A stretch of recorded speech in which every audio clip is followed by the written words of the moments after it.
Ahoy! Welcome aboard, everybody. Hopefully you're having a good start to your weekend, or a good mid to your weekend, or, you know, whatever it is for you. We're having some weather.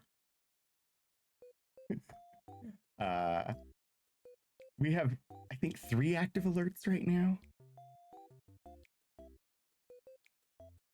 I'm gonna go and look now because I mentioned it, but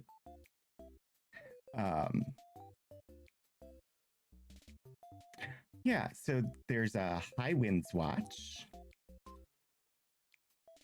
There's a flood watch. And there's a winter weather advisory. Hi, Baba. How are you today? I was trying to fix things on the stream setup and I can't find what I was looking for because, of course, my brain said, oh yeah, this was a thing last time and I didn't fix it yet. I should go and do that real quick. And then it requires me to know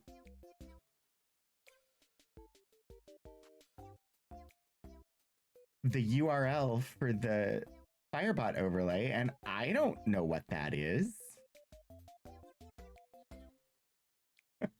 So, of course, I was like poking around trying to find it, and that during the countdown was not the best idea. Hi, Elixir.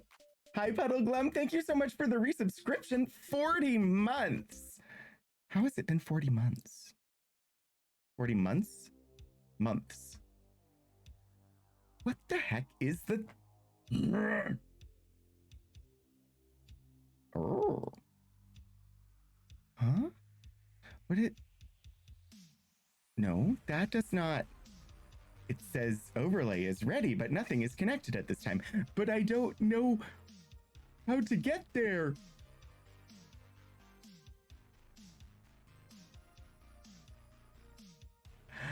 Why? Time is fake. This is true. Like, this should be the easiest thing. Like, super easy. Just go in and you look up this URL, right? And it should be in an obvious place. And for some reason, it is not obvious to me where it is. And not that it really matters. I mean, there will be credits at the end. They just won't be the right credits.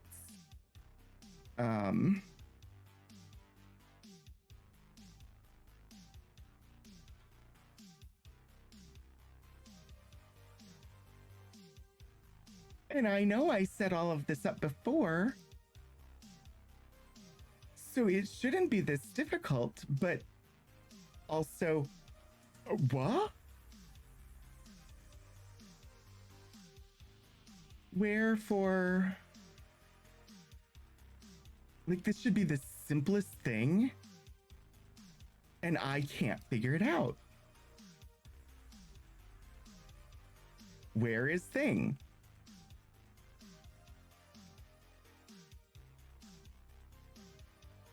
Oh?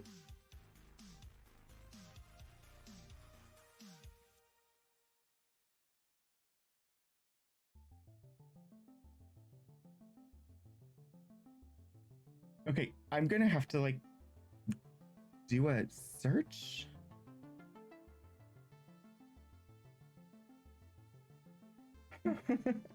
Anyway, how are you all? How is your weekend going? Uh-huh.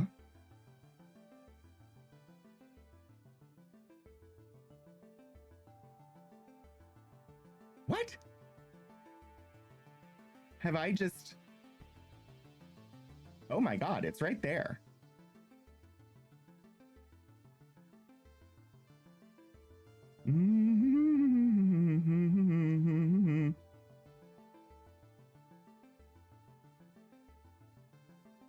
I looked there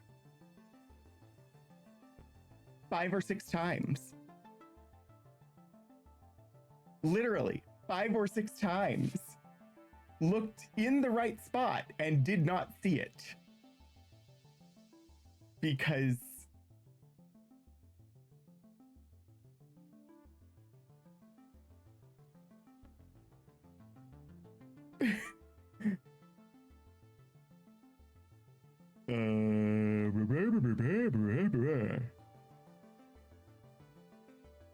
but now I don't remember if I needed to.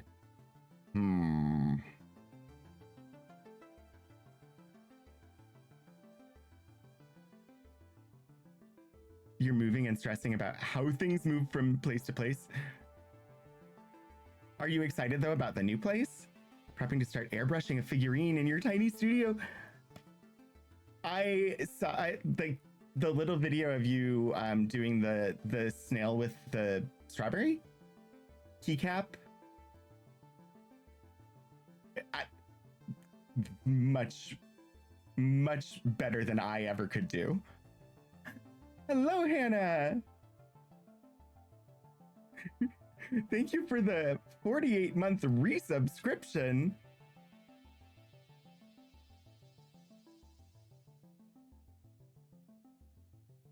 Amazing. I realize I did not. I broke things. Yes. Okay.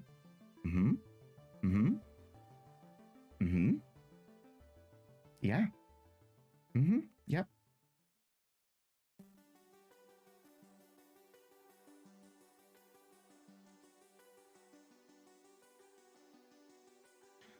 Ba ba da ba ba ba. This is. I should never do. I should never. Oh my gosh. What just happened? Helgriff Dragon, thank you so much for gifting a sub. Welcome, Duke Darkwood. I was like, what's going on? Because I was getting the alerts in 2 ears. Mostly because I'm messing with the credits scene at the end. And that meant that I was getting in multiple ears because the alert happened in both places for me. I do not know if that is going to function when I could try. I don't know if we'll see. Don't know if he's actually here right now, but probably be interested in the stream. Thank you. I mean, gifting a sub is a great way to point somebody towards something you think that they would like. Okay, I need to just test. That's what I need to do.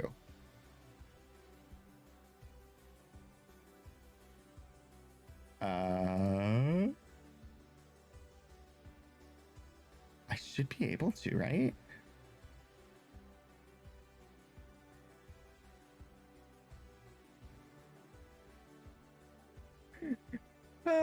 Test effect. Interesting. It puts in a credits are rolling thing in the chat. I did not know that. I don't see any credits. We'll find out at the end of stream whether it functions or not. If it doesn't, I will fix it before next time. But whatever. I'm done messing with that for now. I actually had to go out into the weather today because the mail delivery person was supposed to be delivering a package yesterday, and instead they put a slip in my mailbox. And so I had to go to the post office to get the package. They say, no secure location available. They don't even come to the door to try. Oh gosh. Oh my gosh. Stephen Joyce. Welcome in everybody from Tiny Hat Labs. It's good to see you. How is everybody? Oh gosh. Stephen Joyce and Puddleglum. Puddleglum, you were already here, but anyway, anybody who is here who was not already following Stephen Joyce, you should be following Stephen Joyce because Stephen Joyce games, Stephen Joyce puzzle. Stephen Joyce has a wonderful stream and a wonderful community, and he wears tiny hats that he makes himself. And Stephen is puzzle. So lately, though, Stephen is platformer, which excellent. And username Alex. Or username Alec, congratulations, you've been randomly selected as a VIP for the stream. So you get a digital gemstone next to your name and the ability to award pun points. Oh, Hannah, thank you for the bits. Also, yes, there's a train on level 2. I don't know how that happened, but Rogan's already jumping to the credits. I was trying to fix the credits because they're broken.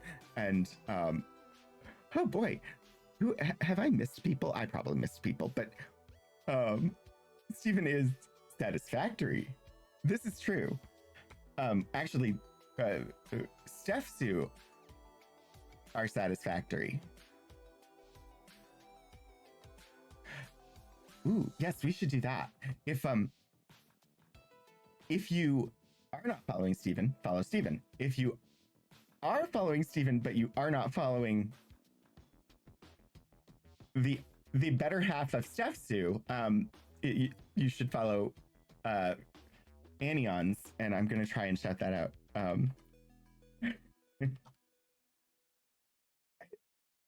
I have to wait 4 more seconds before it will let me give a shout out to Anions, but when they do couples gaming,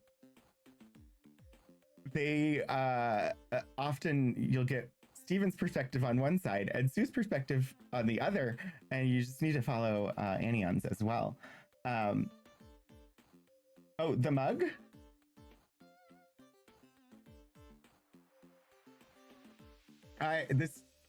It's one of 2 I bought for myself as birthday presents at the Maryland Renaissance Festival a few years back. It's made of yellow heart. They're both made of yellow heart. This one's tall and the other one's short. And what's especially good about these, while they cannot go in the dishwasher, they are capable of holding warm beverages. The coating on them is such that warm beverages allowable. Some of the ones that I got in the past had just like a wax lining on the inside, and so they could only do cold beverages. This is from a Ren Fair company called Goodly Woods. Hashtag not sponsored. What's funny is I never drink warm beverages, but but having one that is capable of warm beverages, totally worth it. But yeah, they are present at that location. You were supposed to go out today, but weather happened. Yeah, we have much weather happen.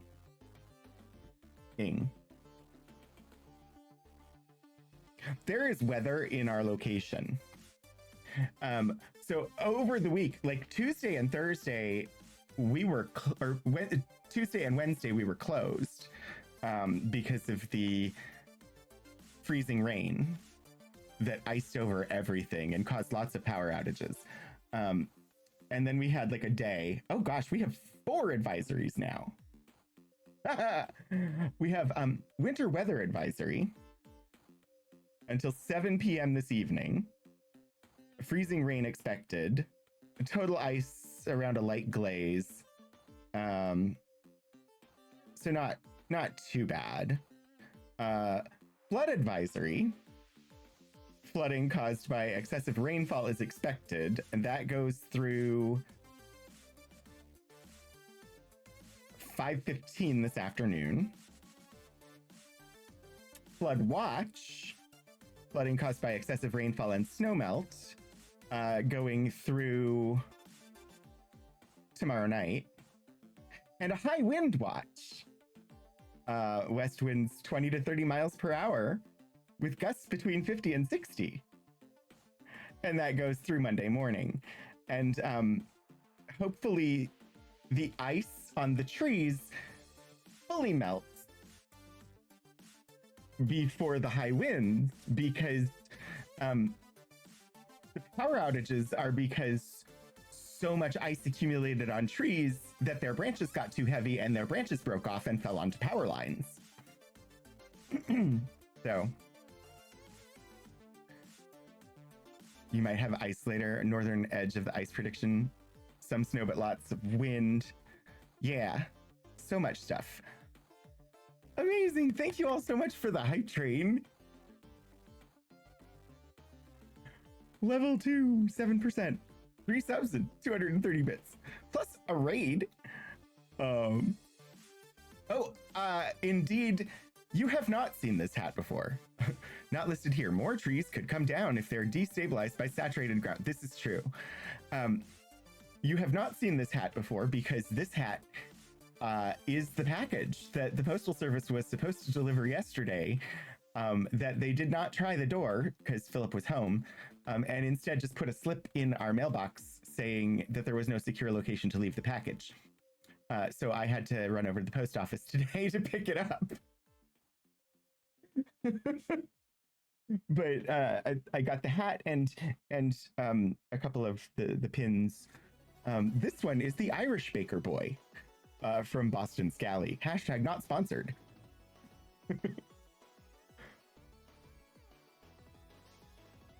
I like the company, like I like the stuff that they make, but this shape, which is their standard shape, does not look as good on me. They recently started making this shape, which they call the Baker Boy, which looks much better on me. Just Postal Service judging your spouse as not responsible. I don't know. We live in apartments, and the mailboxes are in a central location where the postman can just drive up and open the back and slot in all the mail, close the back, and leave. And in order to deliver packages, they have to get out of their car and walk to the door inside the apartment building to knock on the door. And so in my experience, they have tended to just mark the slip saying no secure location available and slot it into the mailbox rather than knocking on the door. And then I have to go to the post office to pick up the package instead of having them deliver it. So even if I'm waiting at home for the package, I have to go to the post office the next day. The Slanta hat. Yeah, they just came out with all of their St. Patrick's Day stuff.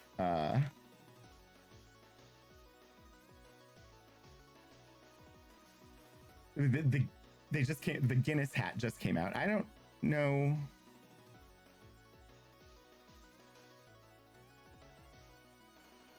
Oh yeah, I love the patchwork. I don't like the shape. That shape doesn't really work as well on me as this shape does. Otherwise, yeah, I really like the patchwork on that one. Ew. Let's see. Okay, so we're supposed to be saving Mars today. Sort of. Yes. I know last week I did not stream on Saturday. I always feel bad when I don't. But also at the same time, I had no social battery. I could not. I got in the shower to get ready and I was just like, after the shower, I was like, no, I can't. And so I canceled, which is the right thing. I always feel bad. Also, I missed, Steven, thank you so much for the resubscription. 43 months.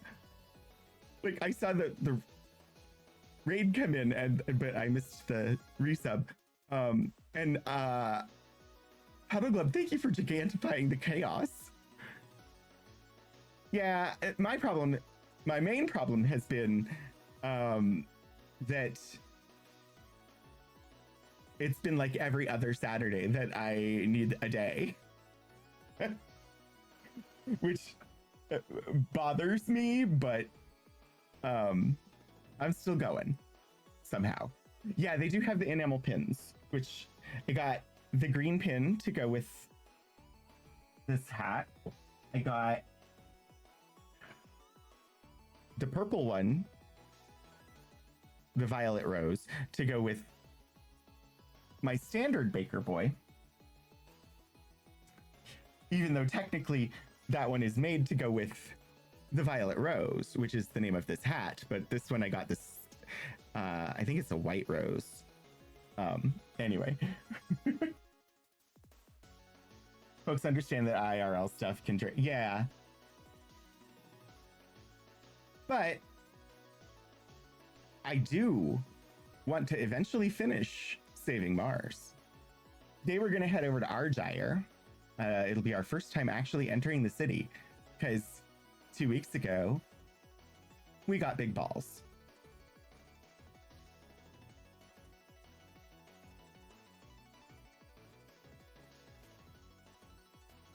Because we needed big balls for the cannons. And that was the last thing we did. We got the big balls for the cannons. And so we just need to head over to Argyre and break our way into the city. And then I have no idea how much game is left. I've never been this far. It's my first time playing it. It's the only city we haven't been to. But there's going to be a bunch of characters that we haven't spoken to before. And they will probably have some quests that we need to do. But we do need to get the berries so that the metal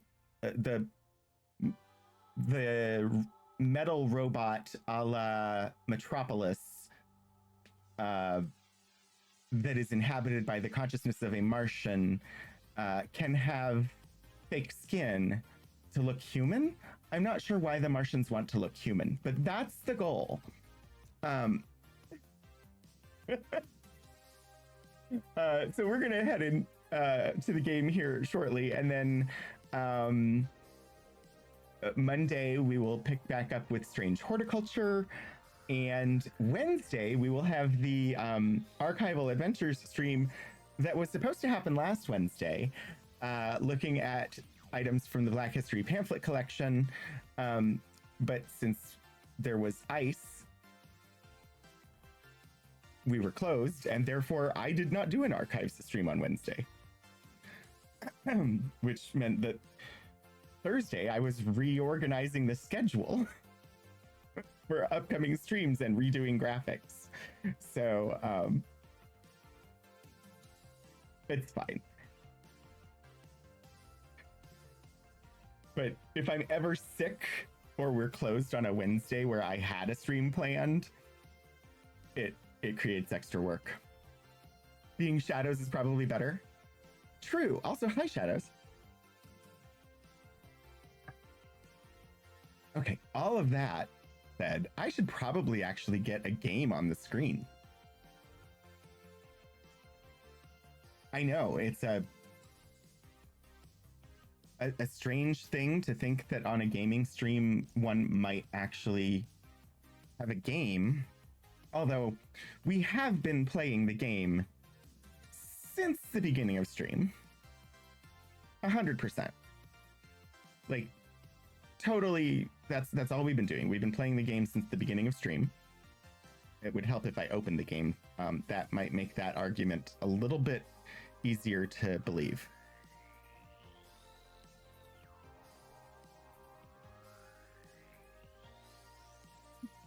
What's a game? I don't know. Let's see. There's this button. Apparently, I still have not solved that. That's been an ongoing thing, and I don't know why. Somehow what I have set up, it replays these when I switch scenes, and I don't know why. I don't mind that they get replayed though, so I have no idea why it does it. Shadows, thank you for the bit. Thank you for the pride. Okay. Continue. All right. We are on a raft in the canals of Mars. We have our big balls, our big steel cannonballs. Okay, and I need. So we just got the balls. And that means we are here. And we need to go here. On the raft that has the cannons. No, we don't necessarily need that raft. Because there's a little raft with a cannon that's over there, which we actually need. Okay, I remember. I remember. All right, there's gonna be a lot of pass, pass, pass, pass, pass. As we ride this raft down the canals of Mars. All right, and from here we want to go north.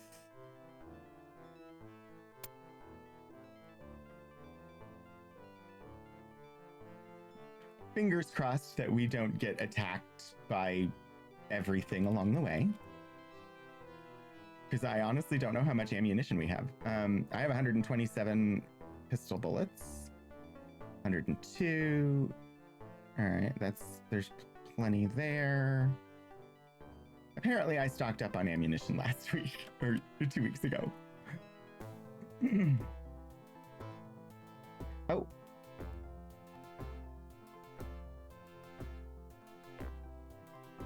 There. I was like,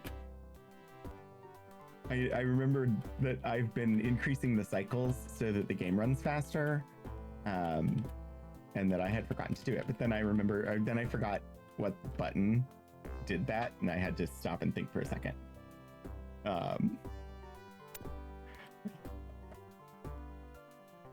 I don't remember where we left the other raft. We'll find it.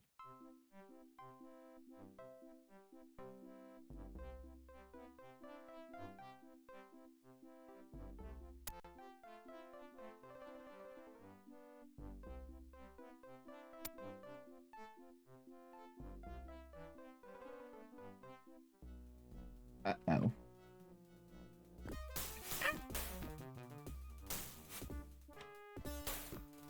I just like these things so much. They always end up startling me.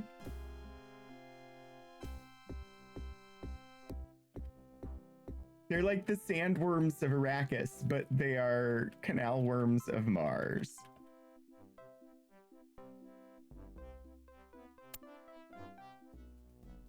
Uh-oh.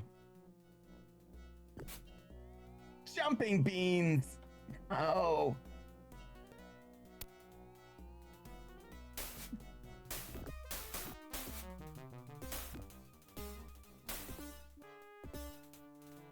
Was it literally one jumping bean? That never happens. Okay, Dibs, you need to move off the controls so that I can use them.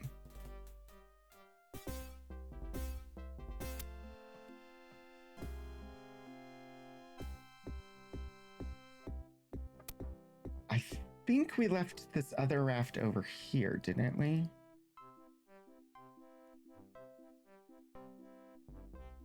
I'm also really confused by this game and the fact that our party formation, the way they walk, is obviously designed for 6-person party, but you can only have 5 people.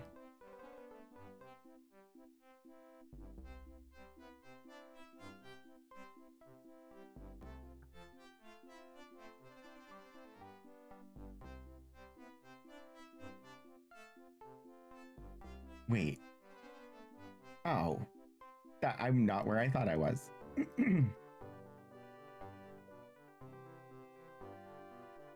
My brain jumped ahead to our destination rather than realizing where I actually am at.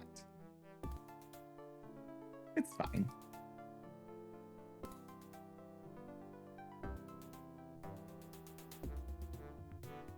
It's just wasting time, that's all.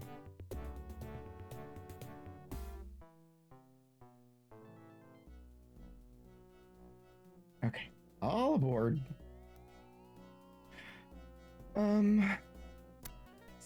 South? Ignore the jumping beans as long as possible. Maybe planthers will come and eat them. Fine. I will take care of the jumping beans. Wait. I thought I got it. Fine. Okay, we're done.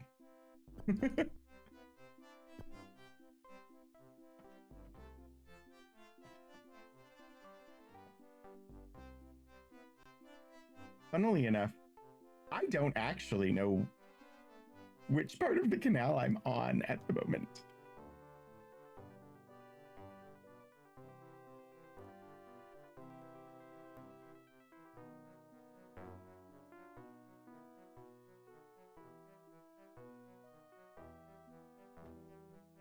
Ah, okay. I know where I am. This is the Motherlode building from early game. Cool. South we go.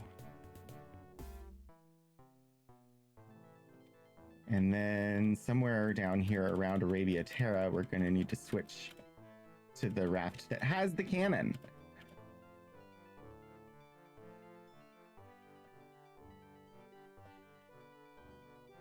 Yes.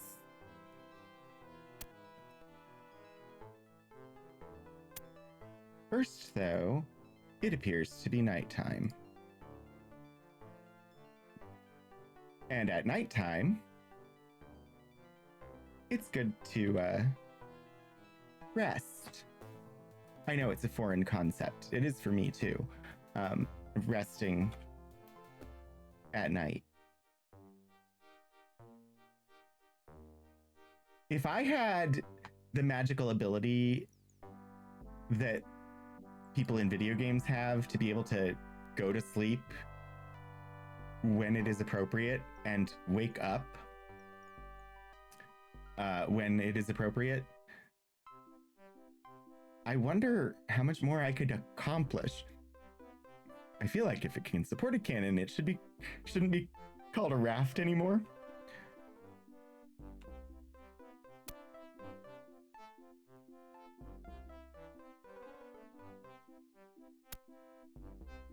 All right, so we're going to assault the city.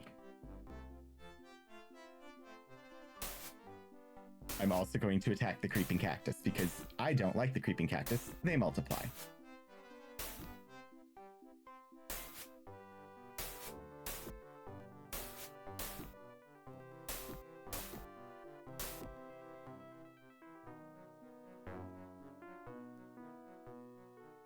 I'm peppering it with cannons.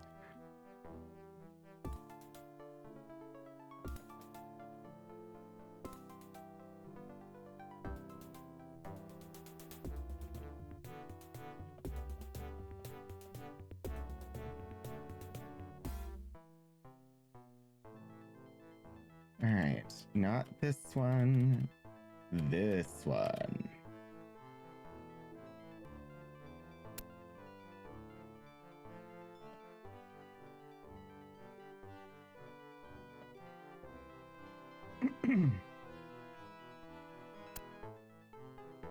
How about save game? That seems like a good idea. All right, I assume I use steel cannonballs on cannon. The cannon will fire steel cannonballs. Do I need to shoot any more? Apparently. Argyre. Kaboom! You blew the door down! We have access to Argyre for the first time ever. How did you stand there and not get hurt by the steel cannonball blowing down those walls? Mr. Magical Person, let's find out who you are. Common fellow. You see a slender man with a dull stare. Oi, who are you? Well, I don't care who you are. You're just trying to take advantage of me. I know it. I'm not really going to try and do accents because I will end up messing them up in front of people that actually have them. Or, anyway, you know what I mean. You know what I mean. I'm just going to talk the way I talk. Common fellow.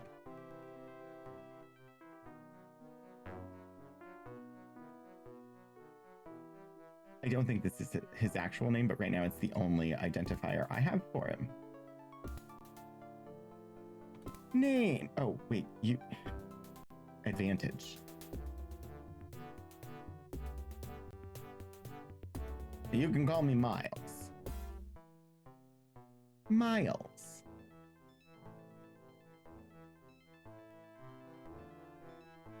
Job. I work for Mr. Rasputin.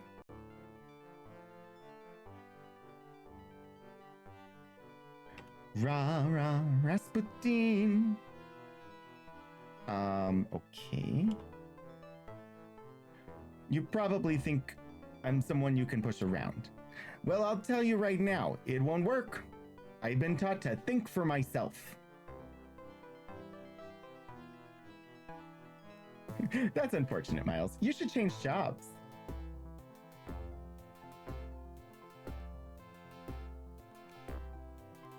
That's right. Rasputin told me not to listen to others because I'm too easily influenced.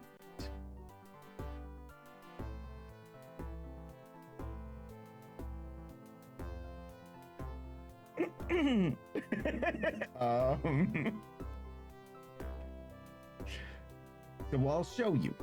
I'll show all of you. I'm only going to do what Rasputin says. Because I'm my own man. A free human being.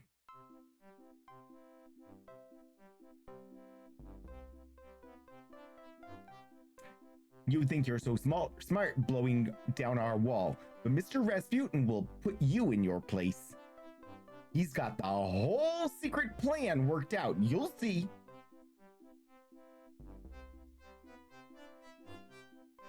Plan, you say? Yeah, he's got the fuel, and no one but him knows where it's hidden. Nobody gets to go to Earth unless they do whatever he says. And nobody better try anything, because if they do...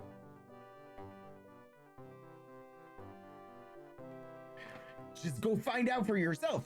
He's in that building to the northwest. Go past this building and enter the bigger one through the west side.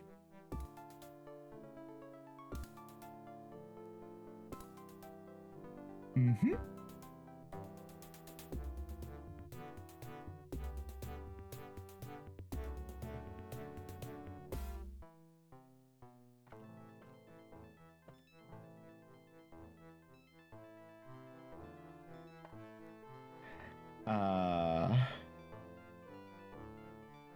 We'll just add that as a quest.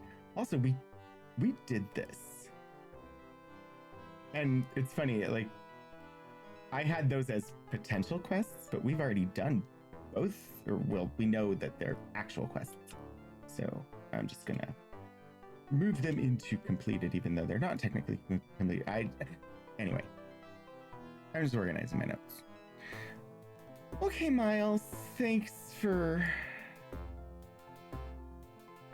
I wish you had revealed a little more of the plan, but fine. Fine. Ooh, I wonder what the book says about Argyre. We've never actually been here, so we've never read the entry on Argyre.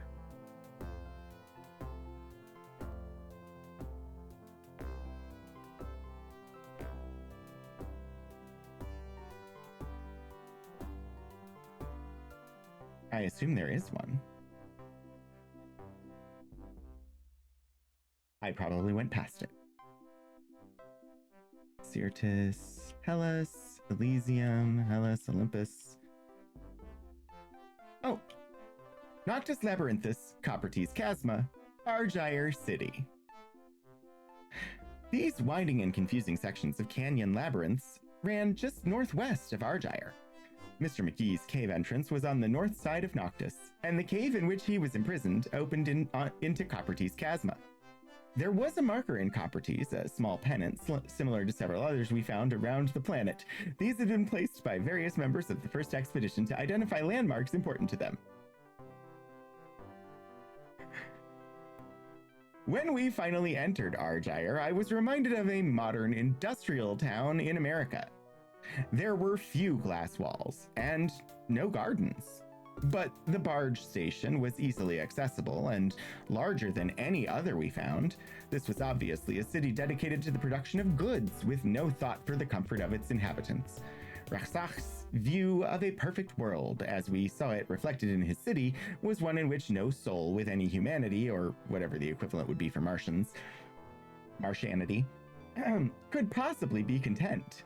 We found ammunition and weapons in several buildings on the north side of the city, and a Martian weapon in the building west of the home where we encountered Emma and Rasputin. Nice. Emma being the radical anarchist Emma Goldman.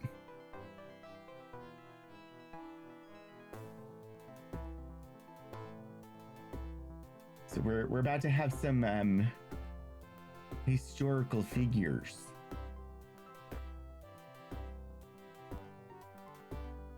So I wanted to be prepared, beep repaired. I don't need this one. And that'll make it easier. Okay. Alrighty. We got the map here. We made our way into the city. Sadly, I don't think I can blow out the gate on the other side using the steel cannonballs, because I can't move the cannon. Whatever. All right, so Rasputin is supposed to be northwest, so I say we start southeast.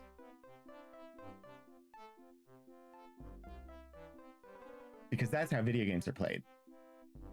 Video games. Let's look under the rug. Nothing. Searching here, you find Martian jewelry, a knife, and pliers. And there's some Martian jewelry. I think that's a Martian spoon. Martian shoes, a pitcher. Another common fellow. Let us conversify with you. Better being assaulted by cannons. Oh yeah, totally a common fellow.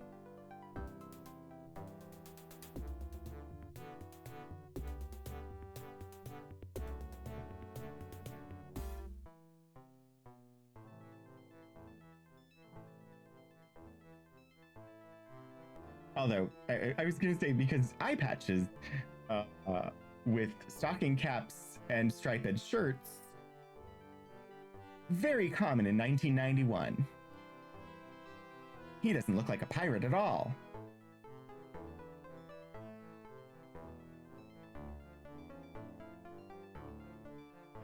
I just read what it says.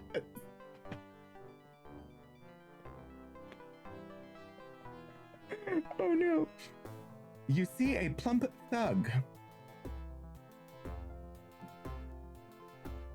This ruffian looks like a wrestler, one who fights dirty. I'm called Gordo.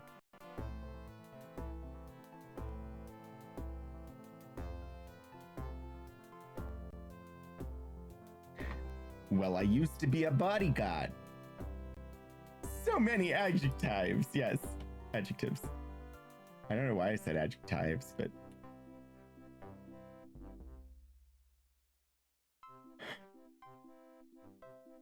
What do you want?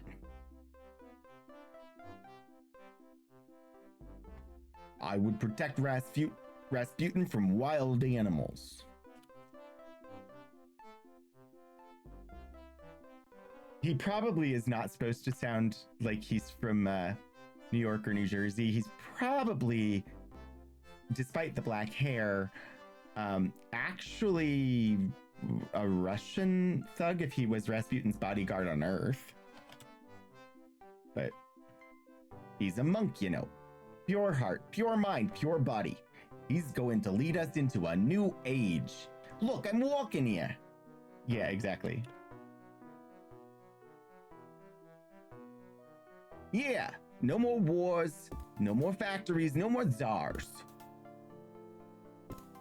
Enjoy your lurk, Baba. Have fun painting the castle.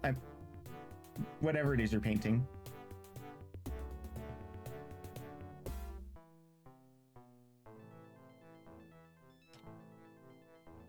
I don't actually know what a czar is, but Rasputin says they were annoying and powerful.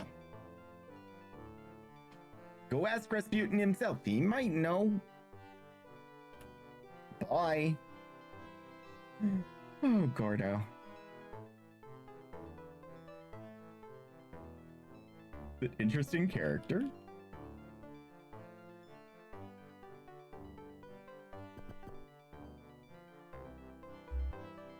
Huh? Apparently, we restored power to the Argyre Basin when we restored power to the rest of Mars. I wonder what they were doing before we restored the power.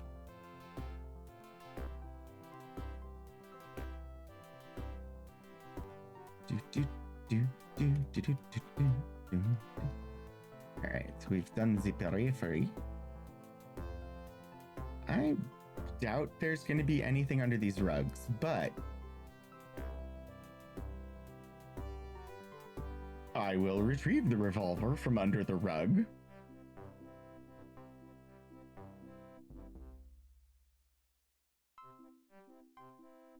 Shoot. Now everybody's gonna be in the room.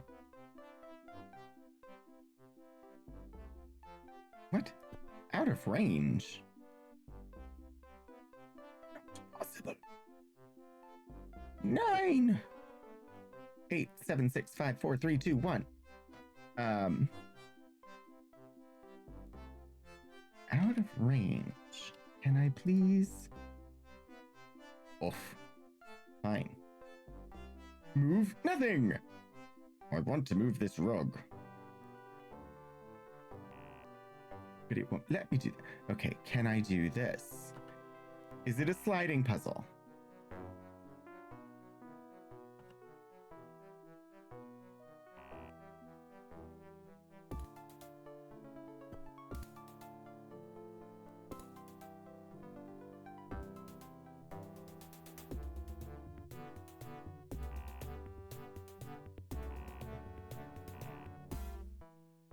Can't get a throw rug. Can't apparently move the lamps.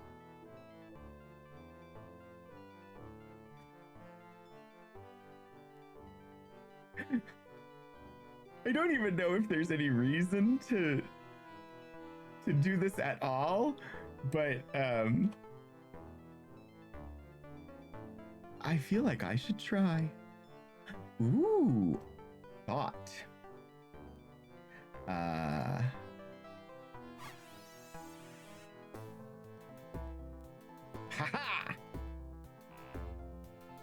What do you mean blocked? All I had to do was use psychic powers. It was worth it for the ammunition. I don't know how I can wield 3 pistols at the same time, but if anyone can do it, the Avatar can. Oh, is that a... It is. What's in here? Absolutely nothing. Why are the floor tiles obsidian? Huh.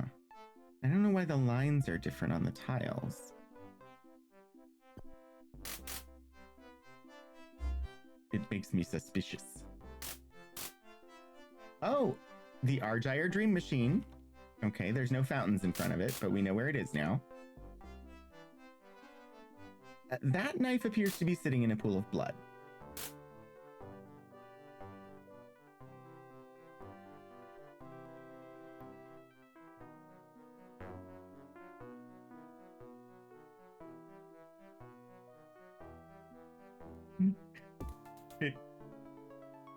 We apparently don't see the pool of blood.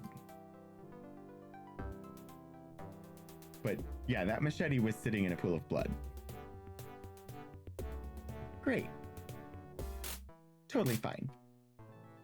No worries at all.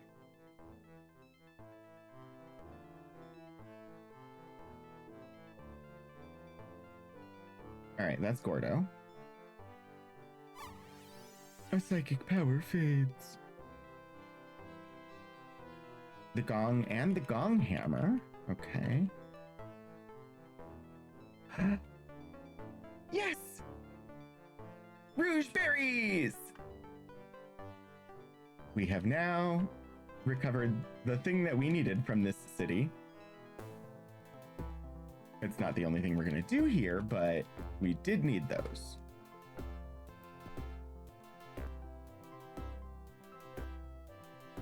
Searching here, you find nothing. Searching here, you find a sling. Outrageous fortune.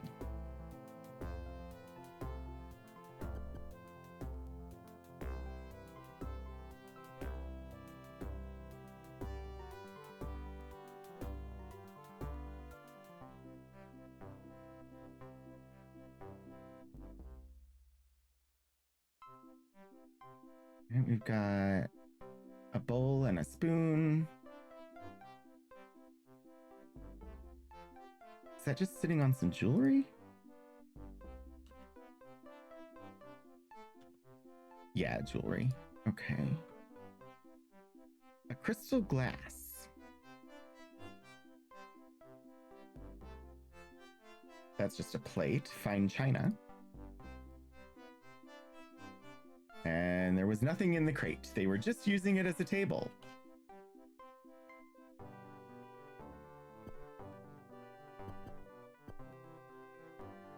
Ooh.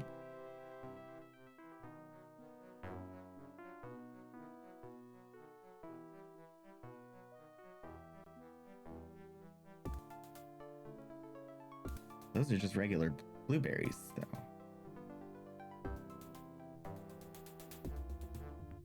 Why does that look like it has Martian blood on it? Where would they have gotten Martian blood?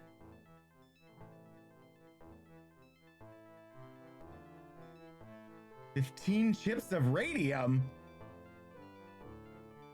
Ah, it's not Martian blood. That's sick. Someone was sick into a bowl next to the cot. Because radium.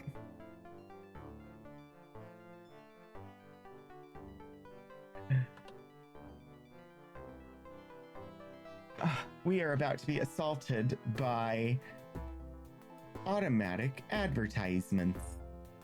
These automatic advertisements will play so that pre-roll ads will be suspended for the next hour. So I encourage you all to do some self-care over the next couple of minutes, and I will see you soon.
Welcome back, everybody.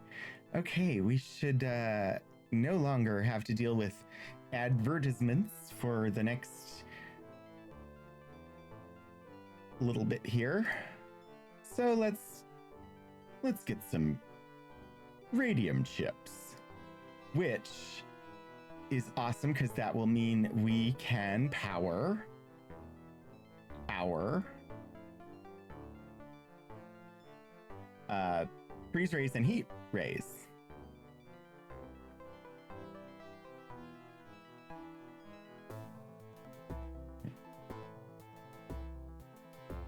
I'm gonna save first because I sometimes mess this up. Okay. Use tongs. The tongs will now protect your hands.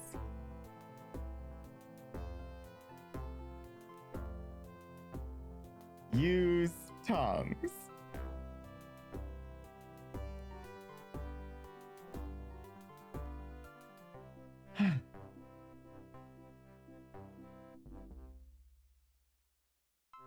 Okay. All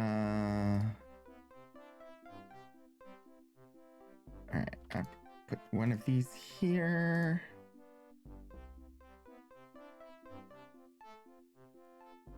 I don't know where all of my guns are. Because I had to move stuff around to be able to carry those big steel balls.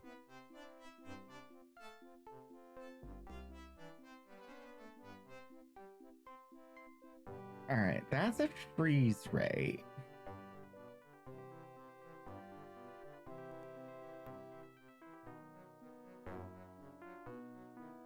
Oh, that's my freeze ray gun, because that was one of my bags. Okay. Because it has the rubber. Cool. Where are the other freeze ray and heat ray guns? All right, that's a heat ray. Stick it in there, because for now I think the bullets are fine, but I think we're going to want these later. Aha! Freeze ray to... Spectre is carrying too much already. Fine. You. Cheshire Cat, you can have the heat ray. Dibs has a heat ray. Nelly now has the freeze ray. Don't I have one more heat ray? Ah! You're carrying too much already. Ugh. Give that to our robot lady. Sorry. I know. Riveting. Okay.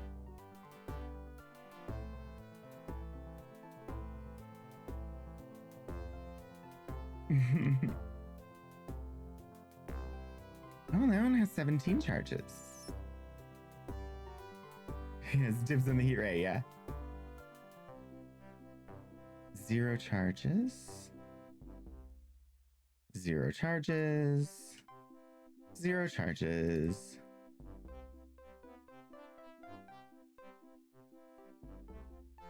$15 charges. Okay. Easiest way.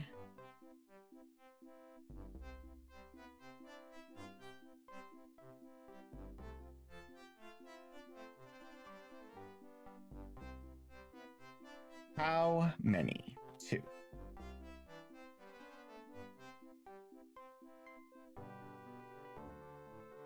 $75. Okay, and I want this to be shotgun. All right, that has 75 charges now. So 2 chips of radium is 60 charges. I wish I could break down these chunks of radium into chips, but...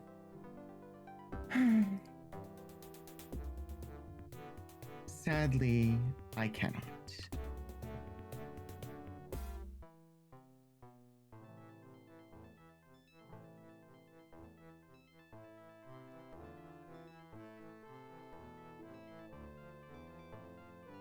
All right, heat ray.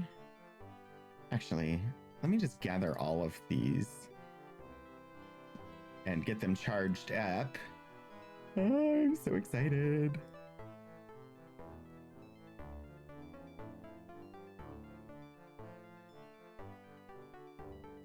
All right, all of them go into the lead box. Use tongs. Use radium 2. Chip off the old rad block. Yes.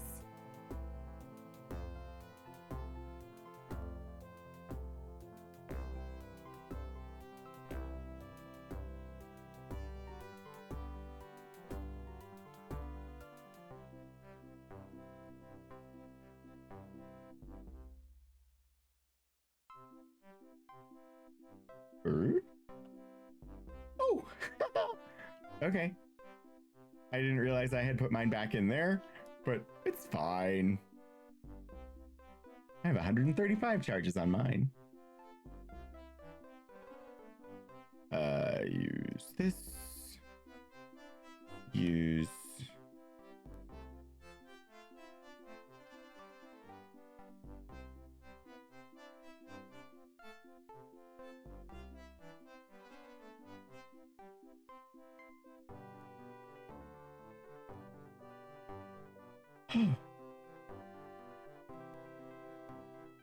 All right. That one's mine. That one is Nelly. That one is Spectre. That one for Dibs. And that one for Cheshire Cat. Okay. Everybody's got at least 60 charges, and I have some spare radium chips. So that's good. Let's save. A cot.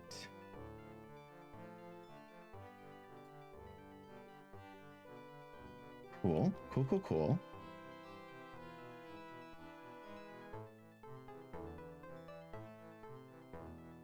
All right, let's talk to this guy. A common fellow. You see, a rough-looking sort. Hey, I see you there. How did you get past me?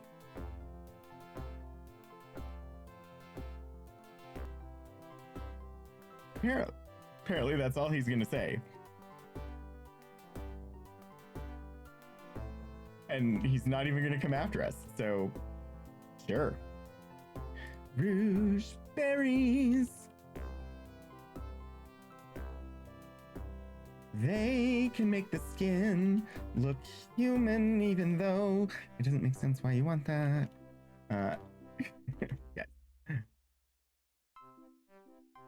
That was not the best of singing, but you know, whatever. Hey, Gordo. Gordo. What y'all doing, eh?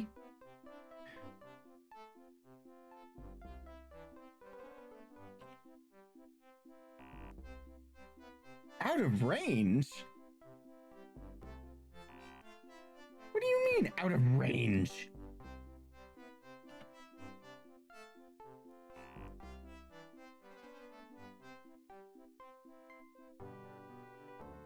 That's fine. I don't actually need to ring the gong. Ooh, we haven't been in there. Have we? Oh, yeah, we have. I don't need the pliers.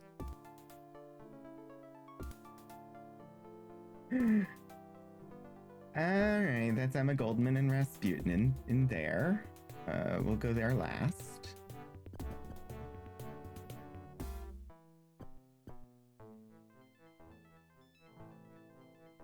Ooh, another freeze ray gun. Hello, hello, hello! Man, what is your name? You see a homely plug of a fellow. With a voice like a creaking door, he says, "What are you doing here? I have not seen you around."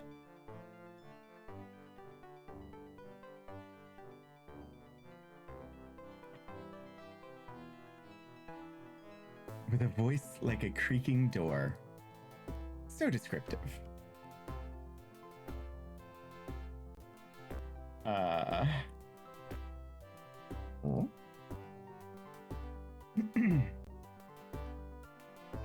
A plug of a man, yeah. Call me Mr. Fenton.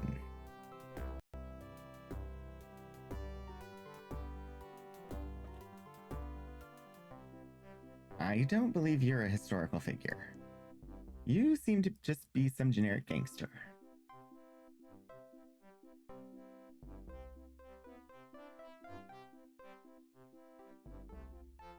Interesting use of that word.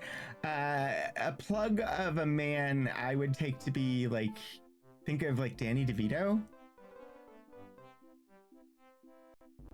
So short and big. I am an aide to Rasputin, he creaks.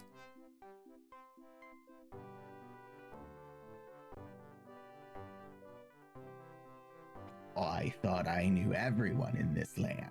Rasputin sends me out when he needs to find something out. Even though you managed to break into Arjaya, we aren't worried about you. Mr. Rasputin has it all under control. He could snap you in half like a dry twig with his telekinesis. If he wanted to, he could use psychometry on your clothing and know everything you've done while wearing them within the past century. And he's already read your thoughts, even as we have conversed here. I'm afraid he has you at a great disadvantage, Rogan. Yes, go speak with Mr. Rasputin. You'll see. Rasputin. Yes, I'm going to sing that a lot. I don't even really remember any of the other words. But do I need to? It's the best part. Alright, let us look here. There is nothing in there. That's an injector. What has he been doing? Saw, pickaxe, spoon and bowl, shovel, hammer, pod knife, dagger.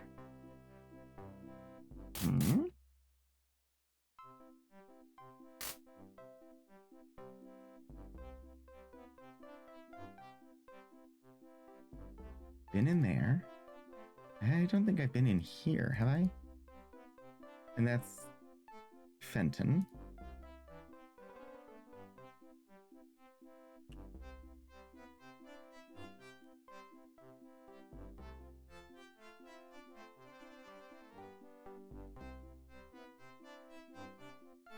Okay.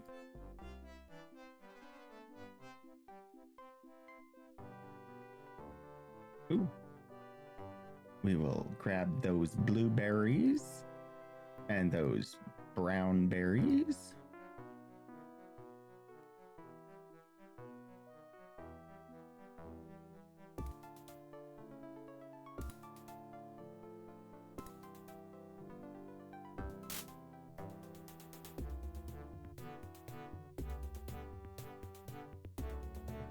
Supplies. 50 shotgun shells, 24 pistol rounds, 25 elephant gun rounds, and 40 rifle rounds. Let's just go and collect all of that lovely ammunition. Which one are you using? Rifles. 40. These are shotgun shells. I'm not using shotguns because they, right? In fact,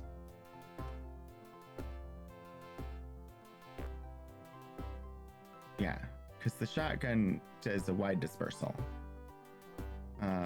So I don't really want the shotgun shells. Too much potential of damaging my own people. All right. 25 elephant gun rounds, 25 rifle, 30 shotgun, and 50 pistol. Why do I feel like we're probably going to need this ammunition? Why is the game giving me so much ammunition? Friendly fire isn't.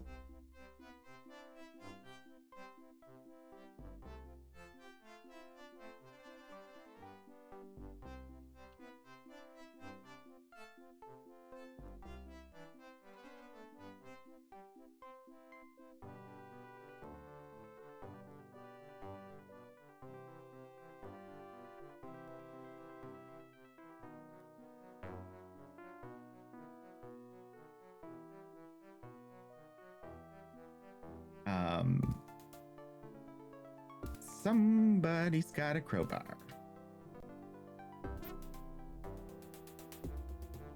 50 pistol rounds.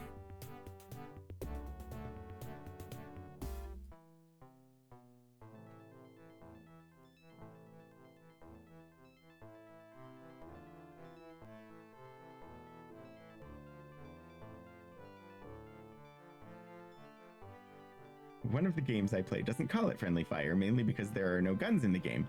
They call it friendly kick instead.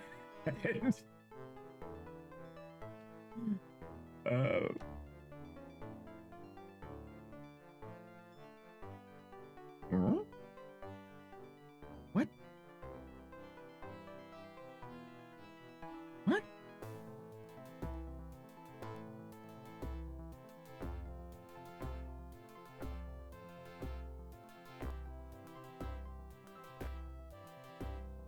I don't know what happened there.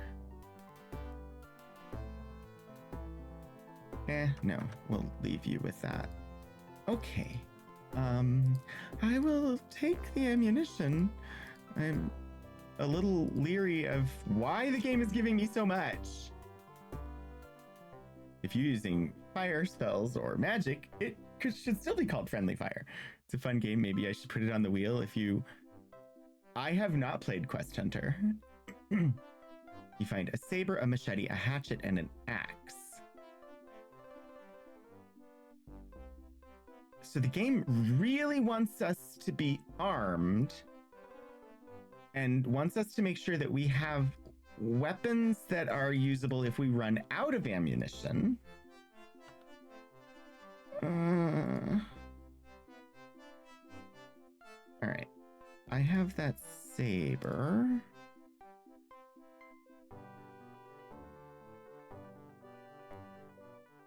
Nellie's got a saber and a machete. Got axes. All my axes live in taxes. I don't even know why.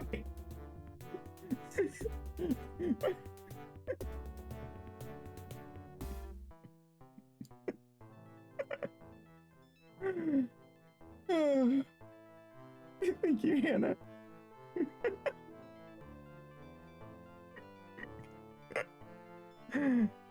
We haven't seen a save point yet. Oh, geez, I can't see that. That's not a good marker then. Okay.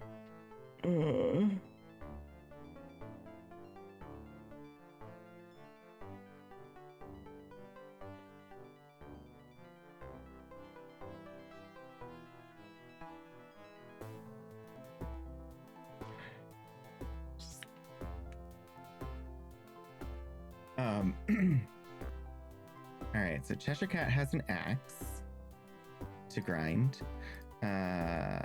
Dibs needs a melee weapon. Nellie's got a saber and a machete. Spectre also needs a melee weapon. Nellie also has sling. Ooh, currently on sale for $3.99. Now would be a good time to get it then. We'll give Dibs a saber. We will give Spectre a machete.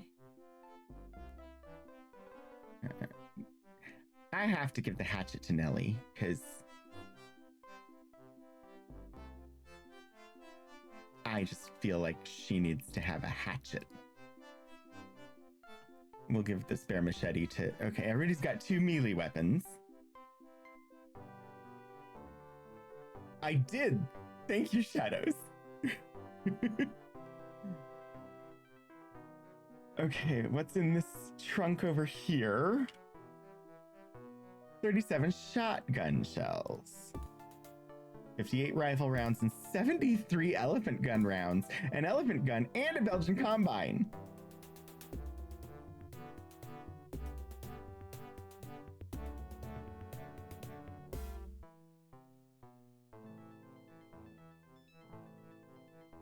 They really want you to have ammo and weapons. Not ominous at all.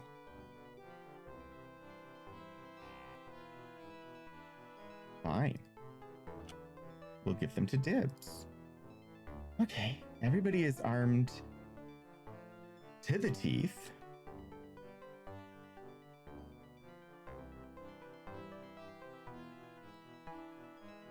All right, that freeze ray has no charges left, so I'm gonna leave it because I don't need it. This scroll seems to be from early research on the psychic effects of various berries. One strain of berries in particular, colored purple, showed consistent conference of strong telekinetic abilities. The ability to get, drop, move, and use objects at a distance.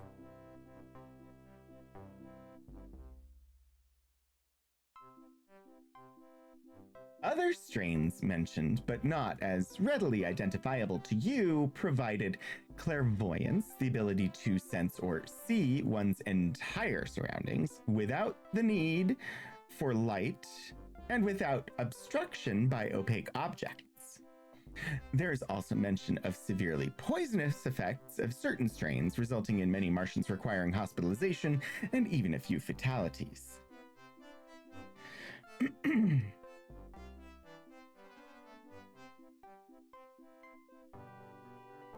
All right. The blue are the ones that are poisonous but useful. The brown, I don't think they do anything.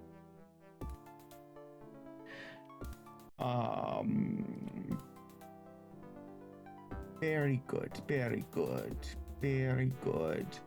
42. I remember that the description of the berries is on page 42 because it's the answer.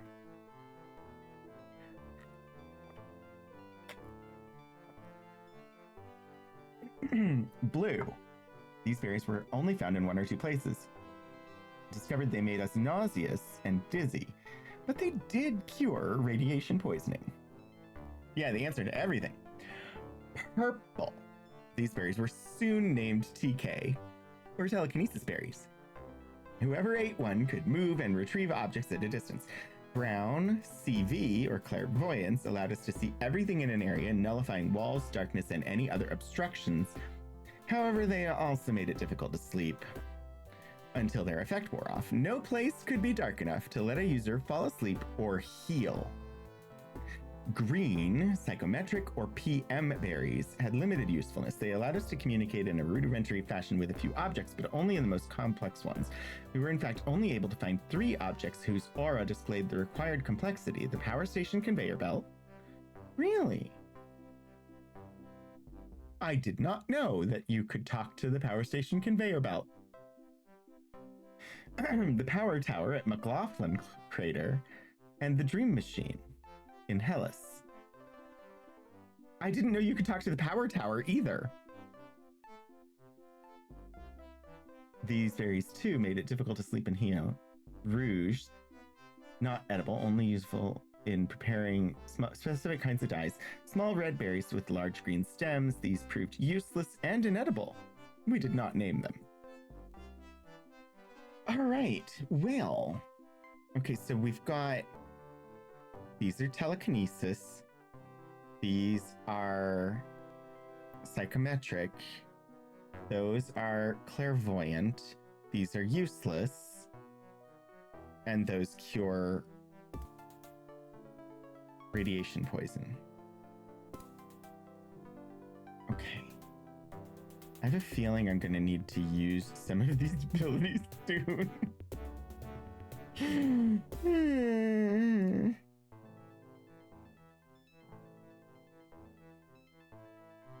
Right, left, right, left, right, left, right, left.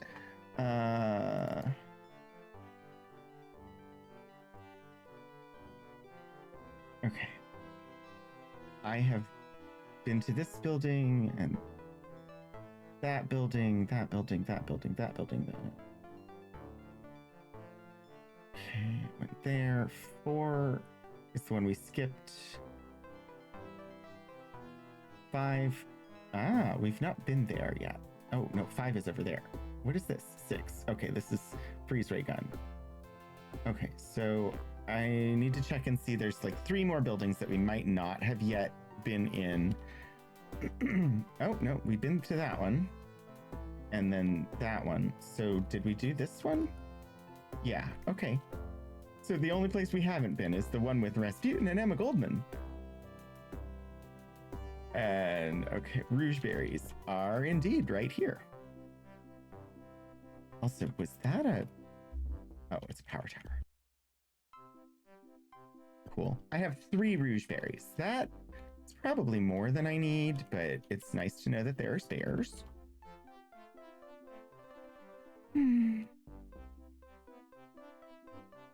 That's Mr. Fenton, yeah. Yeah. Okay. Okie day. I'm not nervous. In any way. Ooh, I wonder what's in there.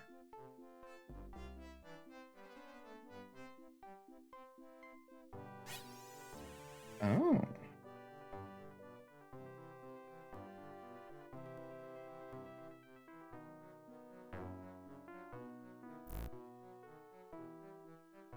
Acid. And seeds. Why do they have acid in the seed vault?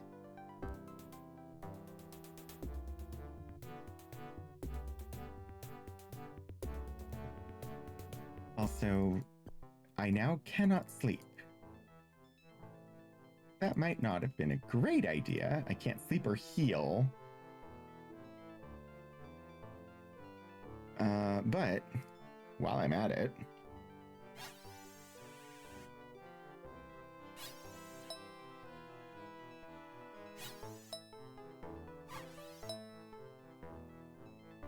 might as well, right? Let's just be psychic before talking to Rasputin and Emma Goldman. Yeah? Also, I should probably save.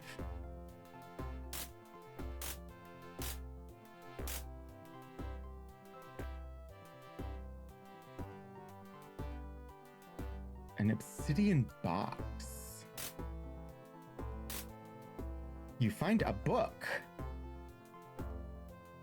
Catherine the Great, an informal biography by Roger Ocoran. This well-read book is full of scandal and political maneuvering. The innocent and pretty Sophia grows up to be the notorious and brilliant Tsarina of Russia. All right, let's talk to Emma Goldman. You see a strong-willed, intense woman. She doesn't look like she's intense.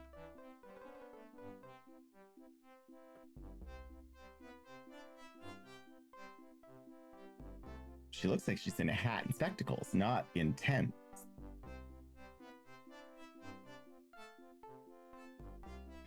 All right.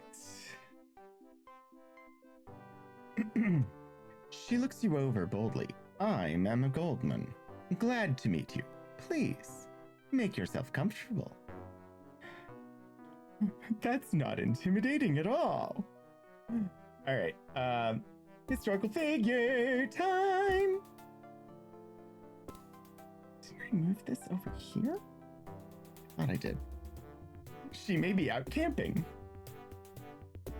I mean, I don't think she's particularly camp, but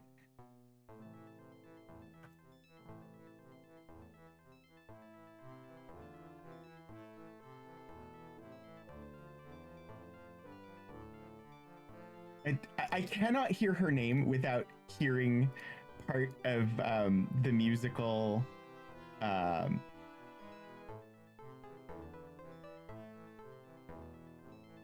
Ragtime.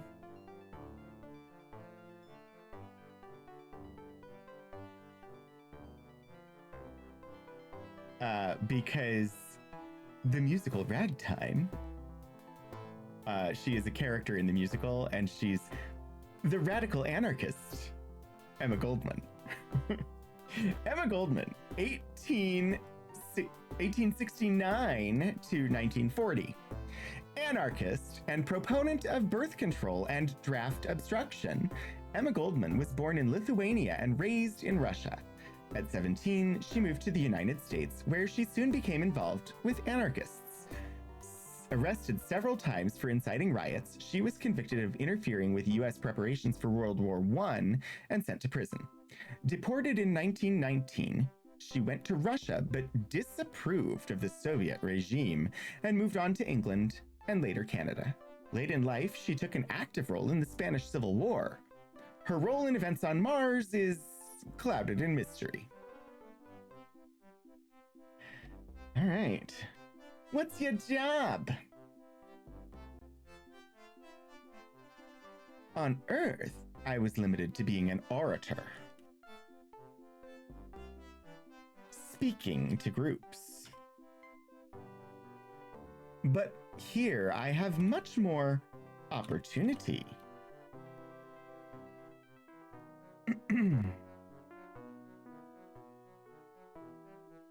Do you consider speaking one's mind to be a crime or a right, sir? I wonder what would happen if we said crime. I did save right before we came in here, didn't I? A crime, you say? Then I must be one of the most dangerous criminals of the century. Well, I never kill anyone or even attack them bodily, but the pen can be mightier than the sword, you know. That's how I intend to topple governments.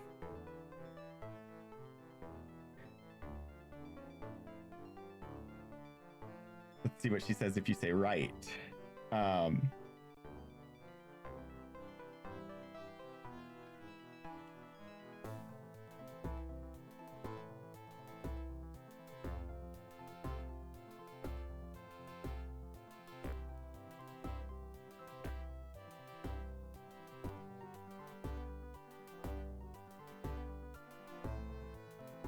Trying to get down all the keywords. A right, you say? Then perhaps in you I might find a sympathetic listener? I believe in anarchy because I have lost hope of making the current governments fair.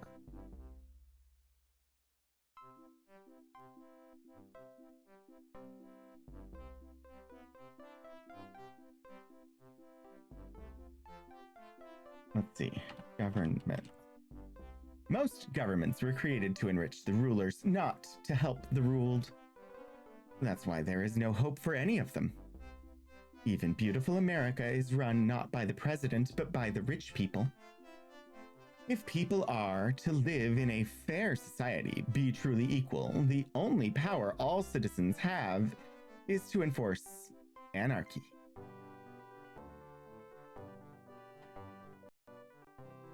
What is...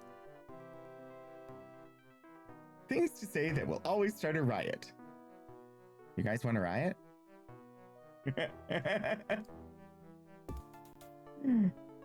Lovely. Anarchy! On Earth, I wanted to burn down the steel mills, free the little children working in the coal mines, and tear the obscenely rich down off their padded thrones. The only thing in my way was the government. They exiled me because they knew I was close to my goals. But here on Mars, it's just Carnegie and me. He knows I'm here, and there are no laws for him to hide behind. His sugar-coated whips and padded yokes are for his workers will never fool me.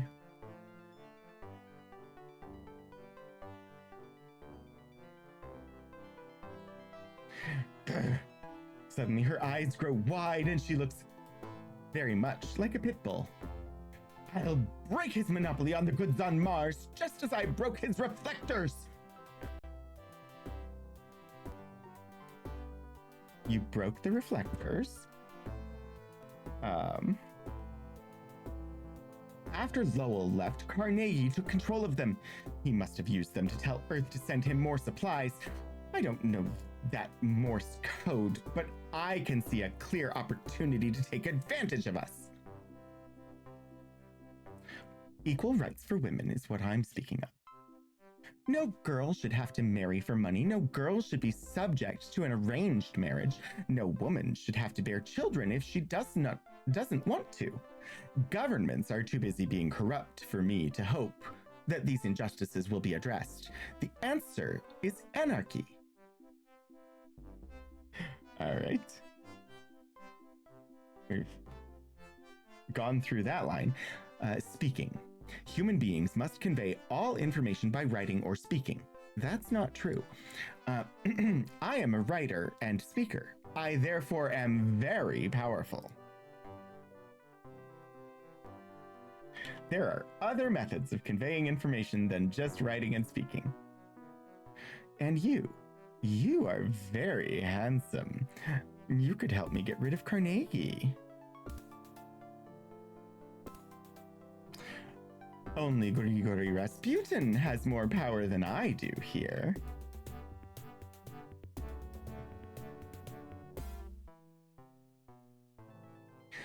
Rasputin.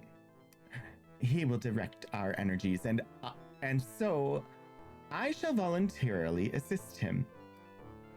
When he has brought us into paradise, then we shall be free. Has she been on Doctor Who? I don't know. It'd be worth looking up. Talking to 19th century Rogan? Detective said.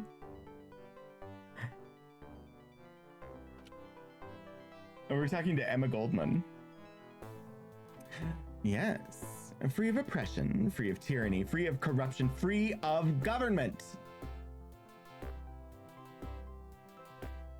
Oh, wait, no, we need to ask about Rasputin. Or did we already ask about Rasputin? I don't remember. Oh, we did. Okay. Yes! I asked opportunity. Yes, a chance to put an end to Andrew Carnegie, that offensive tyrant. You tell Carnegie that I'm coming to slit his throat some dark night. Well, that went better than I honestly could have expected.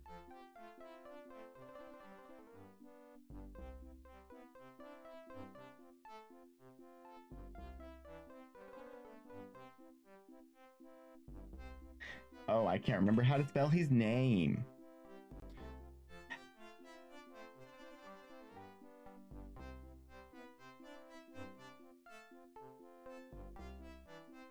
Yefimovich.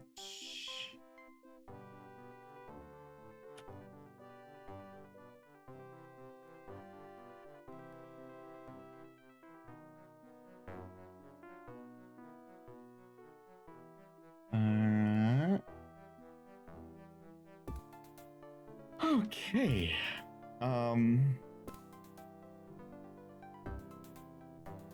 I guess let's talk to Rasputin. Save game. Poor monk. You see a robed man with luminous, piercing, dark eye. He stares at you, a hot, malevolent stare. He bellows, "That is all incidental. I have hidden your precious phlogistonite in the dream world.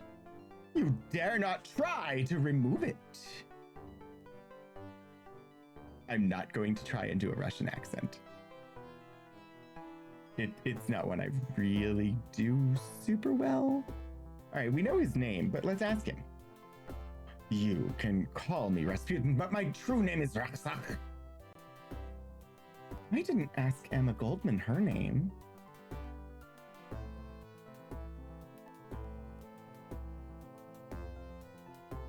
I should have.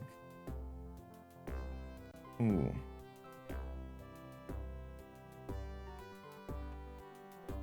Restore.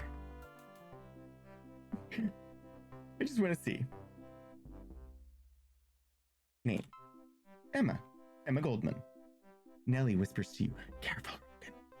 We've heard of Emma Goldman before. She's known for encouraging rioters to run through the city streets and loot stores. She's very unpredictable." That was worth restoring to get. You have Rara Rasputin stuck in your head. Good. All is as it should be. Hi, Tawani.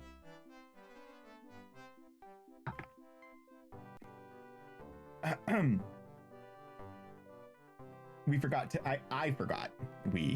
I forgot to read the entry. Grigory Yefimovich Rasputin, 1871 to 1916.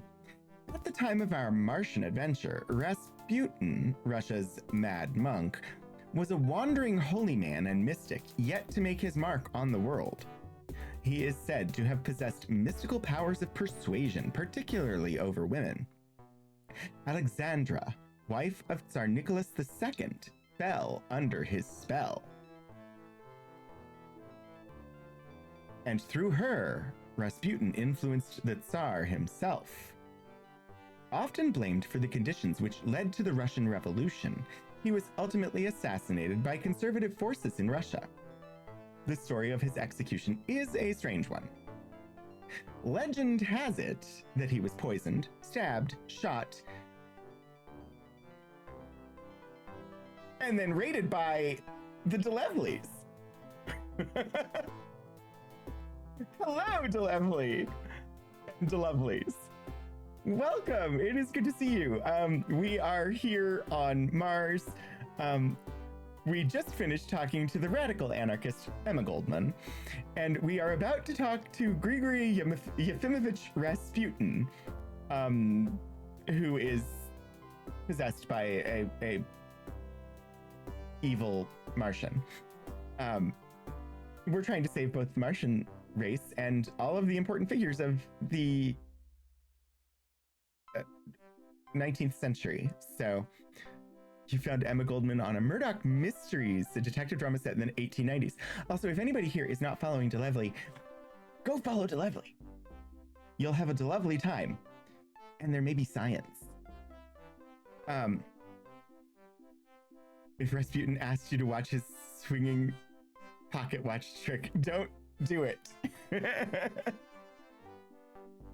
I hope that your stream went well. Welcome in, everybody. If you don't know me, I'm Rogan, and this is the chaos that is me. It's Saturday, so I'm doing retro gaming, and I have been playing the Ultima series. We started with Ultima 1, and then played 2, and 3, and 4, and 5, and 6. And then we played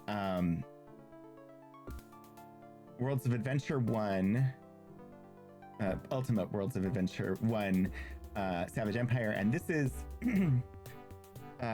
Ultima Worlds of Adventure 2, Martian Dreams. There was a third one planned that never got made, that was based on Arthurian legend, and I'm sad it was never made because that would have been amazing. But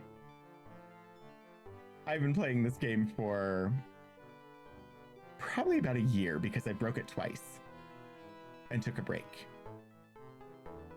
But I think we're getting close to the end now. Rasputin seems to be the big bad at the moment.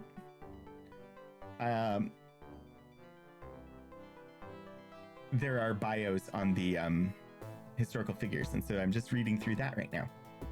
At the time of our Martian adventure, Rasputin, Russia's mad monk, was a wandering holy man and mystic yet to make his mark on the world. He is said to have possessed mystical powers of persuasion, particularly over women. Alexandra, wife of Tsar Nicholas II, fell under his spell, and through her, Rasputin influenced the Tsar himself. Often blamed for the conditions which led to the Russian Revolution, he was ultimately assassinated by conservative forces in Russia. The story of his execution is a strange one. Legend has it that he was poisoned, stabbed, shot, and then thrown into a hole in an ice-covered river where he finally drowned.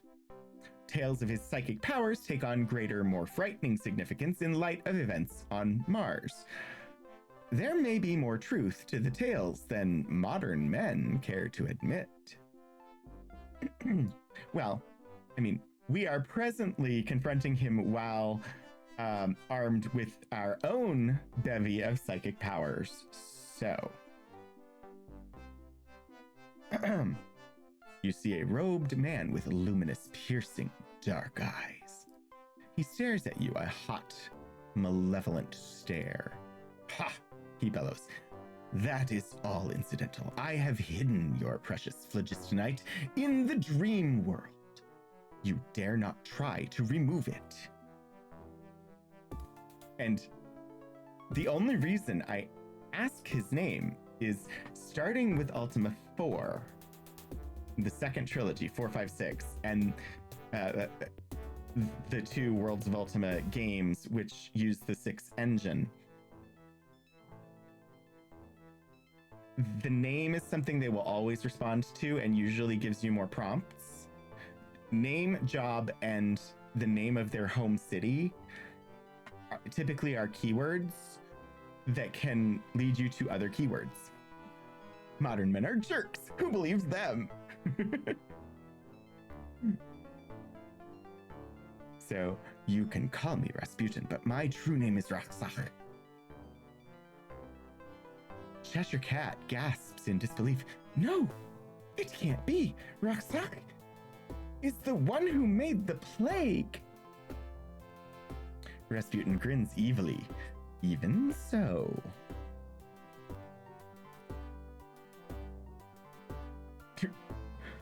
Interesting. I misspelled job, and his response to that's not a keyword includes a keyword. I sense Ambassador Cheshire Cat is with you. If you think that metal body will gain acceptance from the other worms, think again, Cheshire Cat. Cheshire Cat looks down dejectedly. I fear that what he says is true. People of Earth would never accept metal people. We would be treated as servants, or worse. Rasputin looks at you. I am many things, Rogan, but I am not a liar. So many keywords. Okay, all right. Job, that's what I was trying to ask. Rasputin is rightful ruler of all he surveys. I don't know which keyword to ask about next. I've already got 5. We'll ask about Rasputin. He's just gonna say that he's actually Raksak. Rasputin.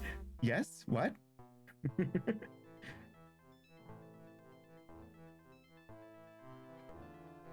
Raksak. Yes, what? Okay. Metal? Sleep would be more interesting than this. Well, fine. Why don't you sleep then?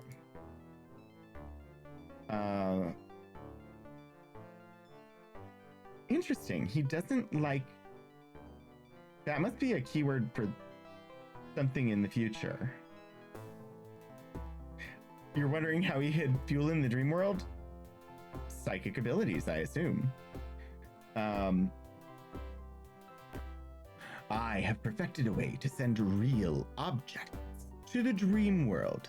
You cannot recover them without setting off a cataclysm of epic proportions.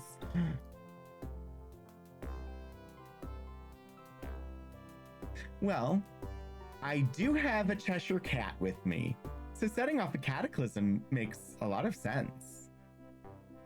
More importantly, I can destroy both Mars and the dream world. It seemed appropriate.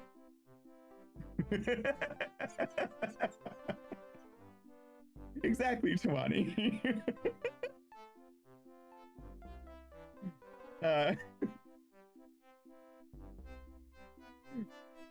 I love it. It's really well written. Indeed, the dream world would be utterly obliterated by returning the phlogistonite to the real world. A chain of earthquakes and storms would follow, disasters of such proportions that the face of Mars would be swept clean. Cheshire Cat whispers, oh wait, sorry, I read that in her voice instead of his, but whatever. I fear he speaks the truth, Rogan. Early experiments by my people show such material transfers to be very dangerous.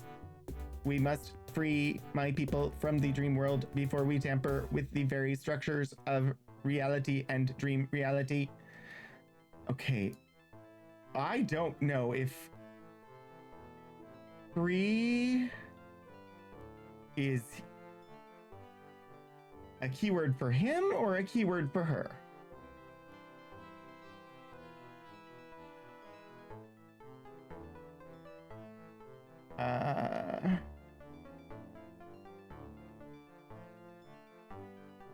We have no choice but to fly to Earth and die of your diseases. Dreamity, I like that. Free them, says Rasputin mockingly. One such as you could never free them. Did I already try the cataclysm word? There's no problems repeating myself, so. All right. Okay, cataclysm is what? And free is for this conversation. Okay. Mars. No, well, free. Free Mars. Free Mars. The Martians could never be free in metal bodies. The people of Earth accept no one who is different as an equal. My poor plantals would be kept as slaves or freaks. Suddenly he begins to laugh maniacally and cry at the same time. You cannot win, Earth creature. I have won. You shall never leave Mars. Keyword for her. Brand new perfume from Ultima. Okay. We need some points given out. Just give everybody some points.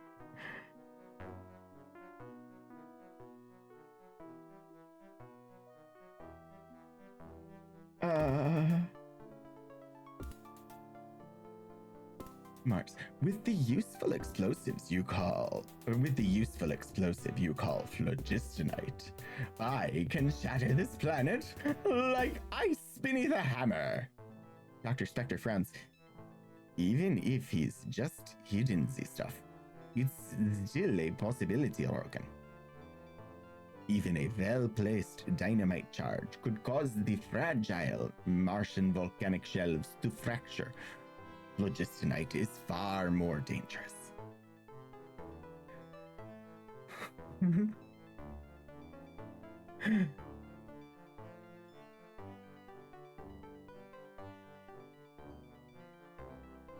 new commands. We don't know how they work. I'm going to look and see if I can find out, though.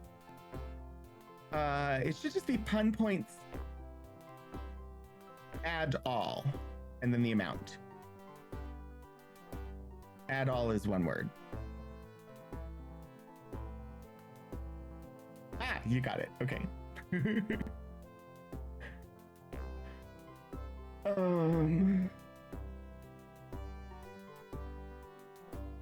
All right. Dream? Dream, dream, dream, dream, dream. Rasputin. Since my intellect far surpassed that of any other Martian, it was not difficult for me to devise a machine to take real objects into the dream world. As a safeguard, I have also disabled the dream machine here in Argyre. It is inoperative.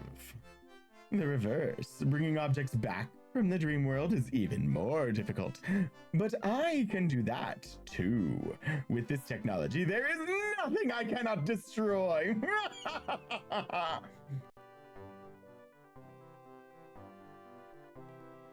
just love that his speeches are very much classic evil villain speeches that need the mwahaha at the end.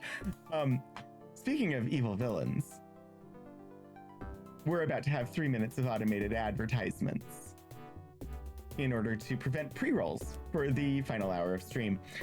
So I'm going to go to the Be Right Back screen and be right back.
Okay, welcome back, everybody. That should hopefully be the end of the attacks by advertisements for today.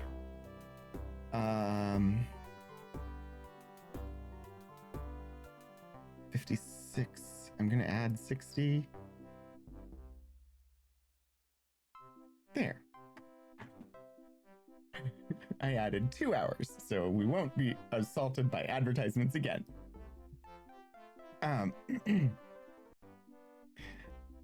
Detective Sen, if you don't remember, Sherry, which is the name of the mouse, Sherry was one of the best party members in all of Ultima.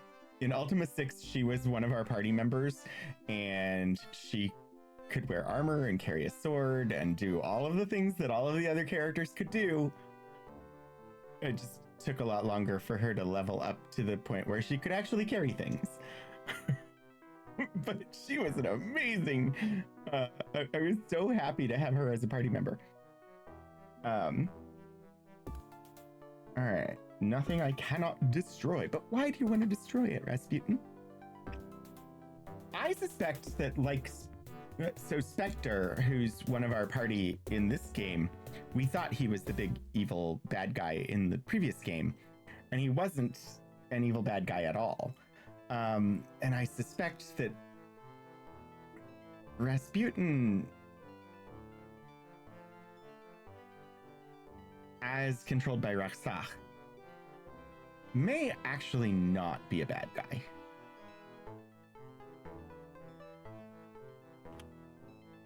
Or to him, there might be more levels than... Anyway. Indeed, the dream world would be utterly obliterated by returning the phlogistonite to the real world. A chain of earthquakes and storms.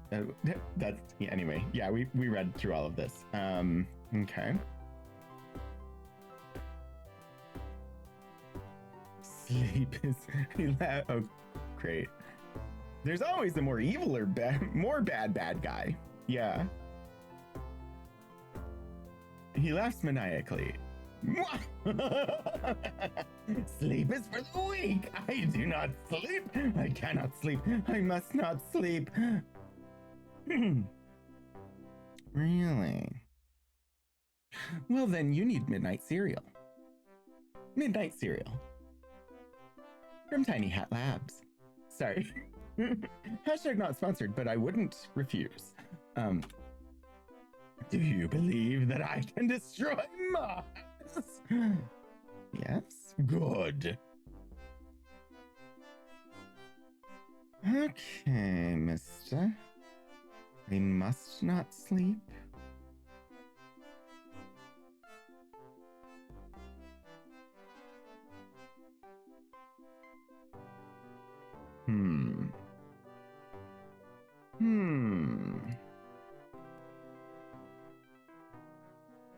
Well, I don't particularly know what we need after. Okay, I have thought. I don't know if this will work. All right, so we talked to Rasputin.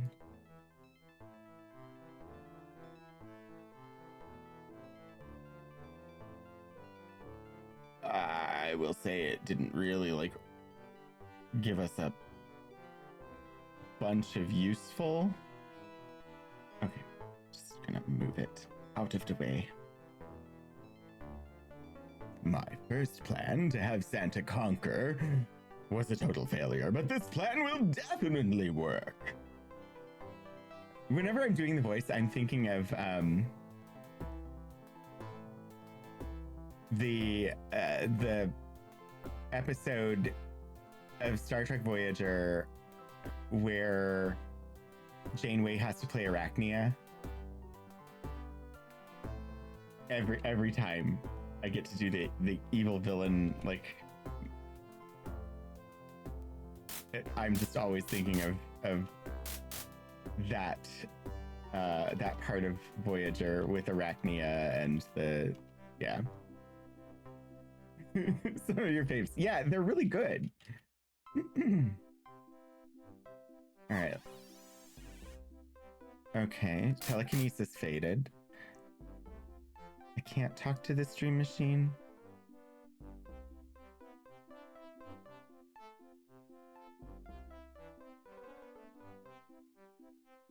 It doesn't look like it's broken.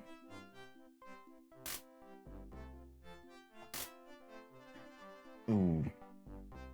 Save. I've been saving a lot lately. The machine does not work.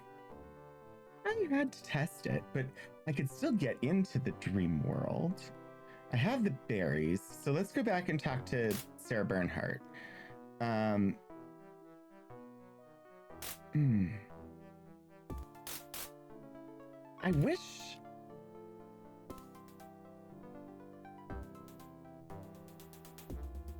wish I could break down this wall so that I could get access to the freaking fast travel.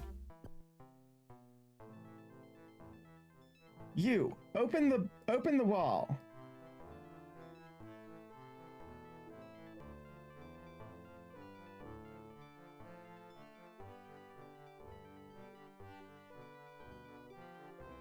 You see nothing.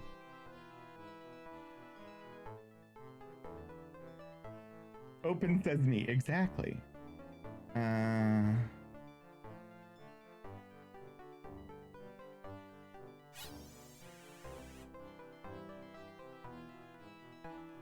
Move nothing, where? I don't have the cannon.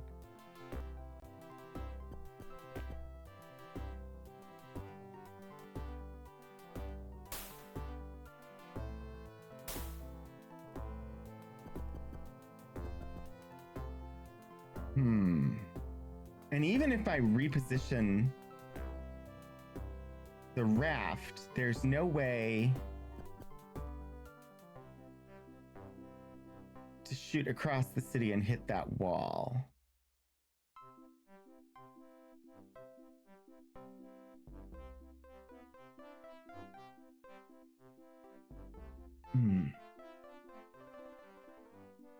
Wait. His name is Maurice? Why do we know his...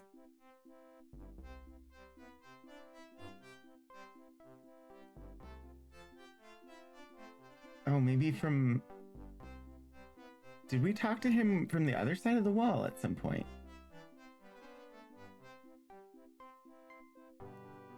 We did. Gate and teeth were his keywords. I don't remember what any of that was about.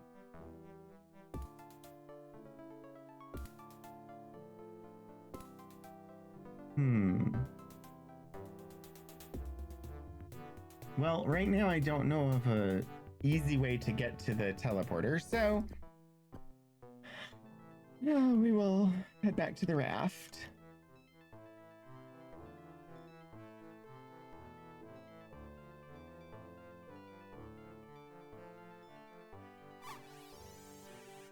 Oh. Okay, well, I'm okay with that power fading, and I camp.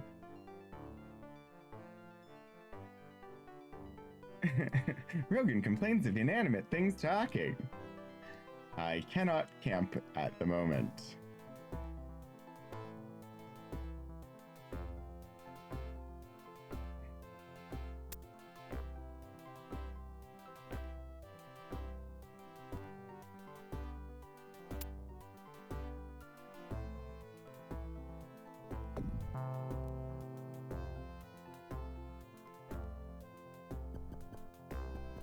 Oh. Okay. Well, let's...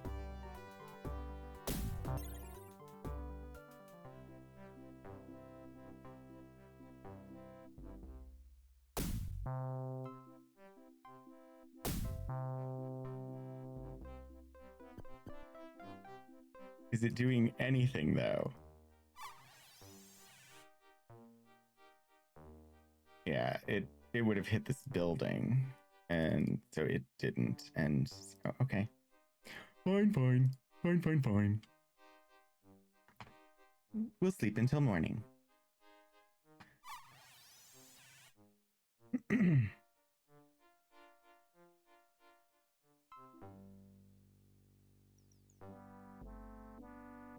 Because yeah, even if it's,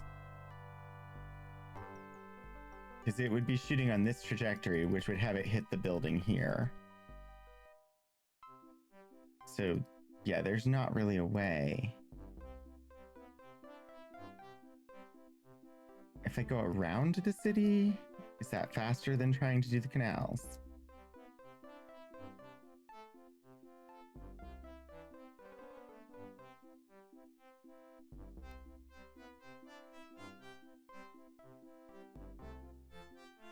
And can I talk to Maurice if I'm on the other side of the wall?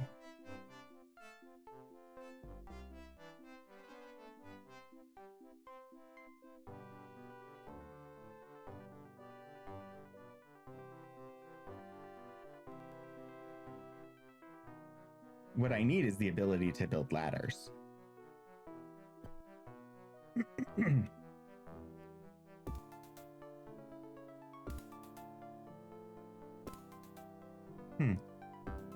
I wondered if the black dots meant anything, but apparently not. Yeah, this is definitely faster than trying to go on the...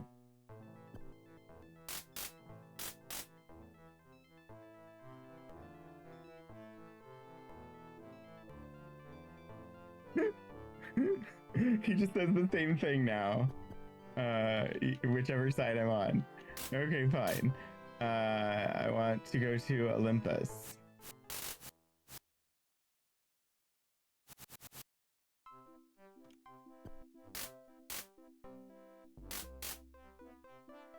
And we need to talk to Sarah Bernhardt. That's Marie Curie.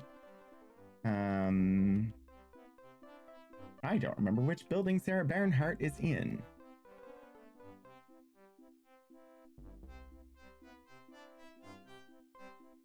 Up and or northwest of here. Okay.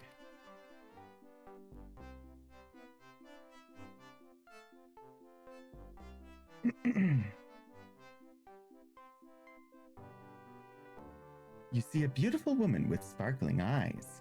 Sarah smiles as you enter. Bonjour, mon ami. How goes your travels? All right, I don't remember what your keywords are, Sarah.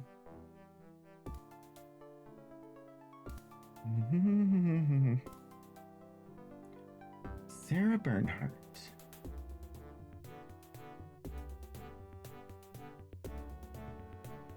Let's try colors. Like the old masters, I have gathered berries to crush and make the pigments for my paintings. I have found the berries in Argyre to be the most brilliant. Of course, I cannot get to them now that evil man Rasputin has closed the city to all traffic. No, I have them. Uh-huh.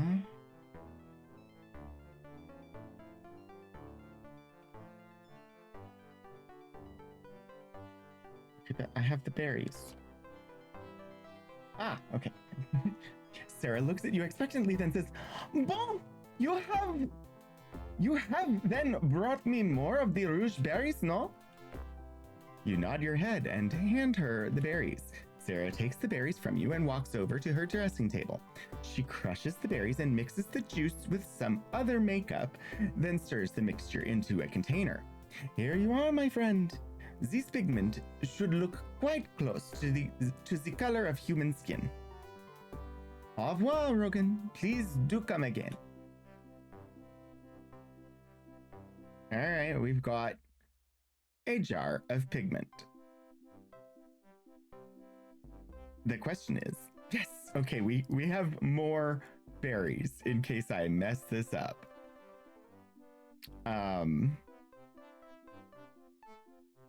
I have more rubber and more berries. Okay. I guess. Oh, I just realized where we have to go. And I wish that I had prepared for it.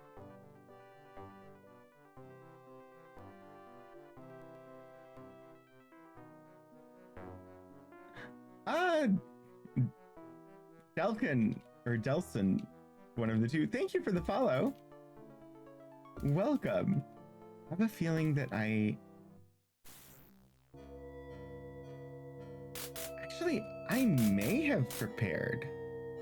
Did you say thank you very much for the pigment? No. Sadly, no.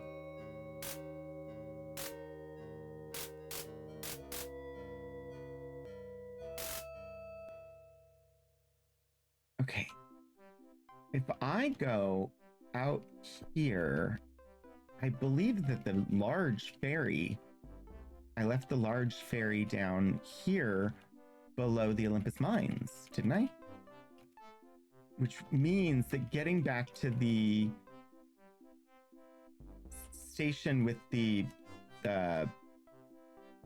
rubberizer, yeah, will be so much easier. Okay. Because we got the pigment.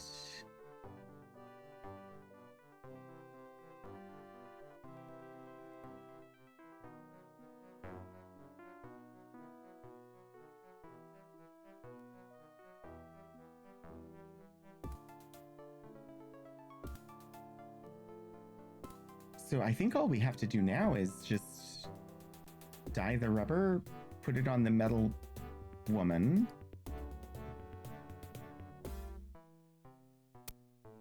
and go back to Argyre?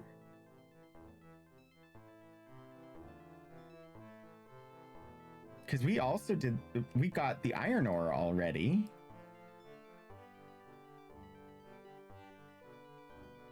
I'm not certain, other than we still need some way to save the Martians, but I think we're doing that right now.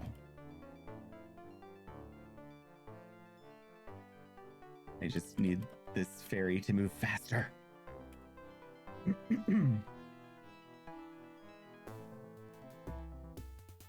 Oops. I started battle even though there was not actually a battle to be started. Okay.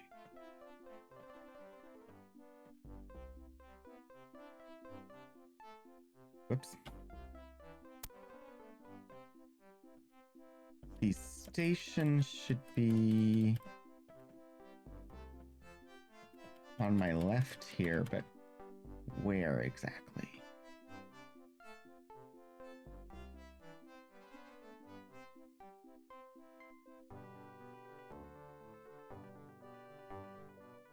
It's like right here. Okay, so it should be at the junction point with the other canal.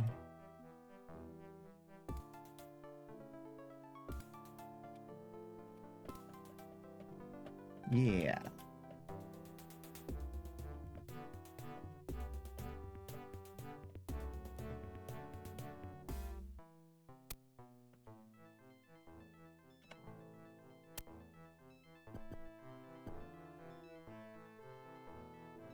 Oh, I stopped at exactly the wrong spot. Like literally the one place where positioning the raft means that I cannot get to where I need to go.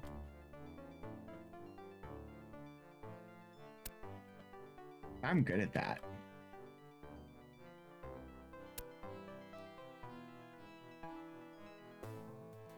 All right.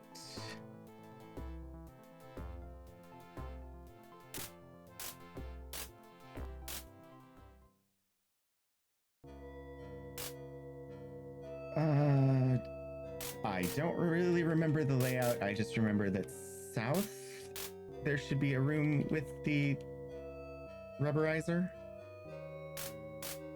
Yeah, okay. I'm gonna save first. Because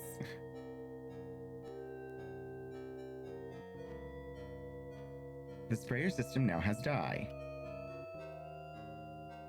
It's ready to use. Okay, 5. And 1. All the preparations are complete. We have our Metropolis. It is Metropolis, isn't it? That's the name of the 1920s movie with the... Now my brain is like... Did I remember the name correctly? Anyway. Robot Woman.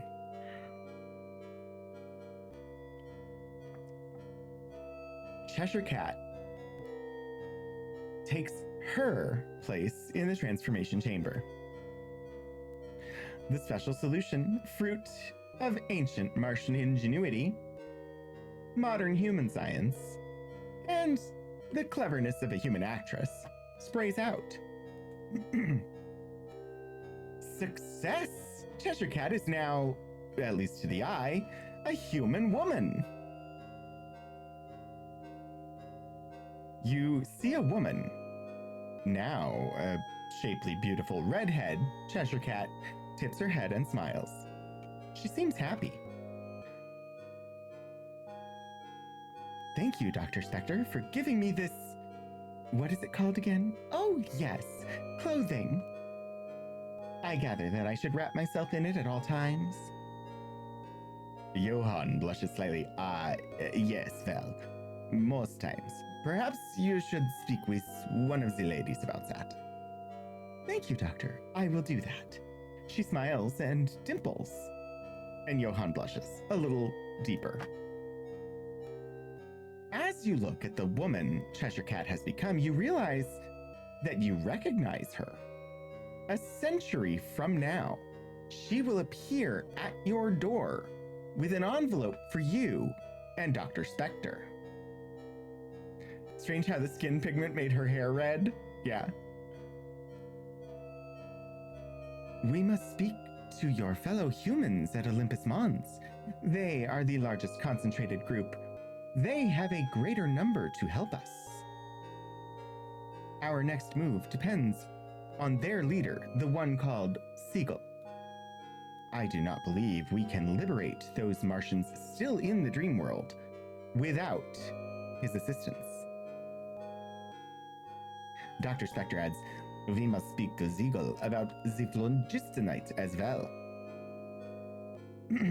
We have plans to make. Let's be off. He strides quickly away, gesturing for you all to follow. Well. Party mode. All right, Cheshire Cat.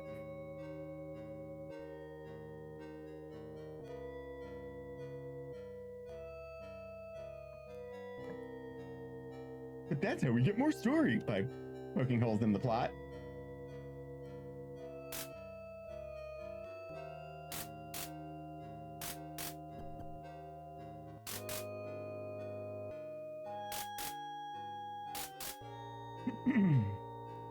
Okay, so if we need to go and talk to Siegel, should we have bread crusts ready to distract him?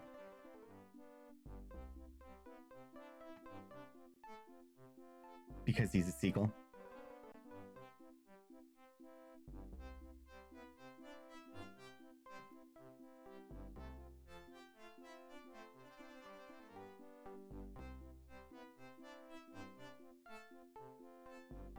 And seagulls like bread.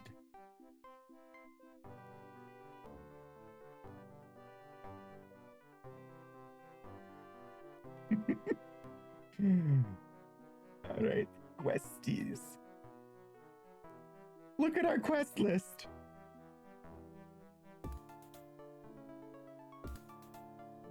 It just says talk to Siegel. Okay, I believe that if we go north from here, that will be the fastest way. I believe that we need to go and talk to Seagull.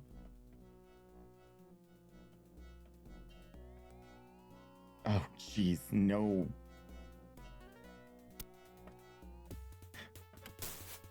Everybody take care of the jumping beans.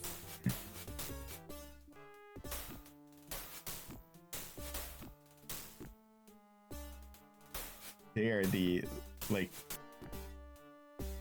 most just annoying of the Martian creatures.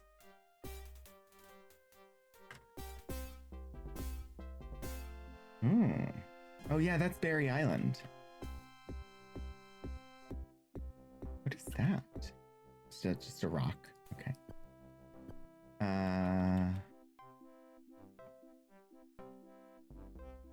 Up.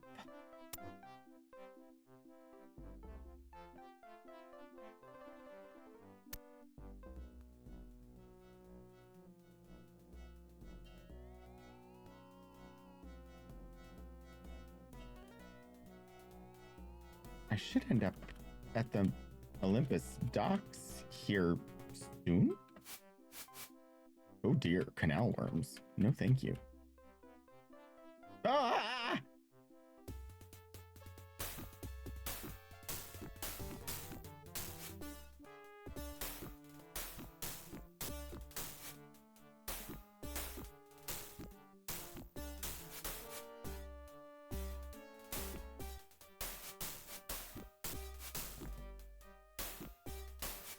Okay, creeping cactus might also be annoying.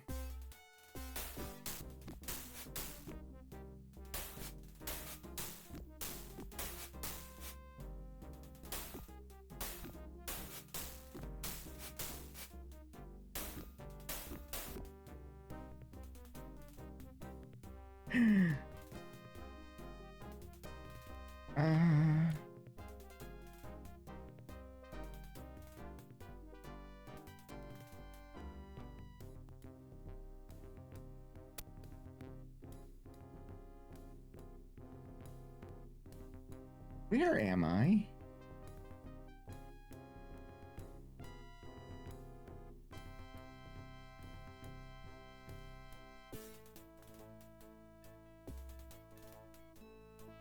I'm confused. Oh!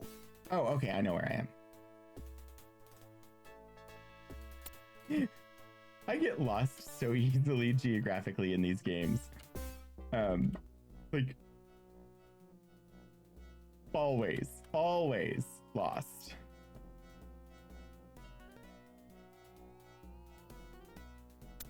That's why I like the fast travel so much, because canal worms. Another one.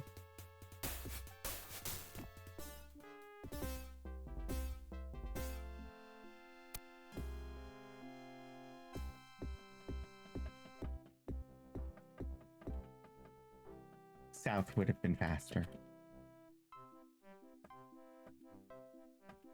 It's okay though.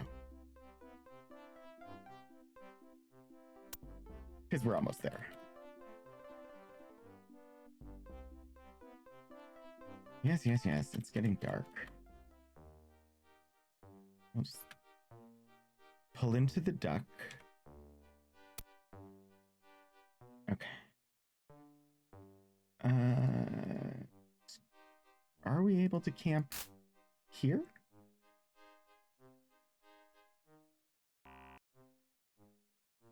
Gentleman is too near. The door is in the way. The wall is in the way. The wall is in the way. Gentleman is too near. Okay. We're gonna go further into town because it's too dark and we'll get cold. There. Yes. Rest until sunrise.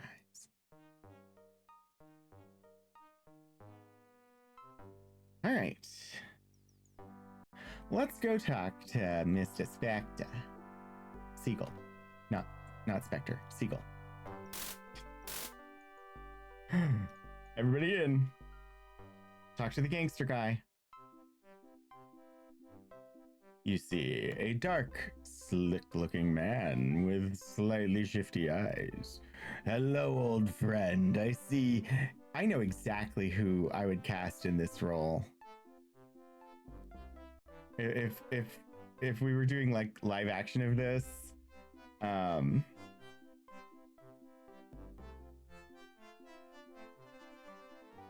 I have to look up his name because I don't remember his name, but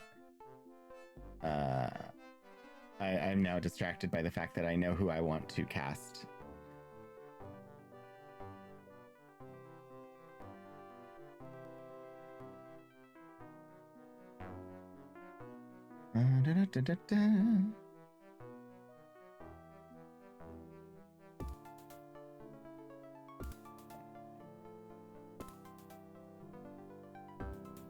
I have to remember what episode he was in of the thing.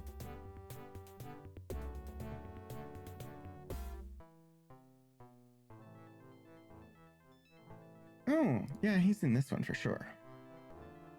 I'm very distractible. That's okay. Mark Shepard is his name.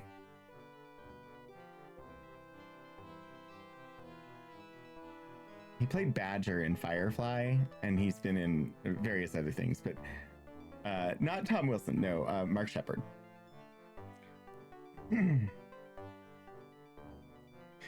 Hello, old friend. I see you've succeeded in the matter of Martian bodies. This is wonderful.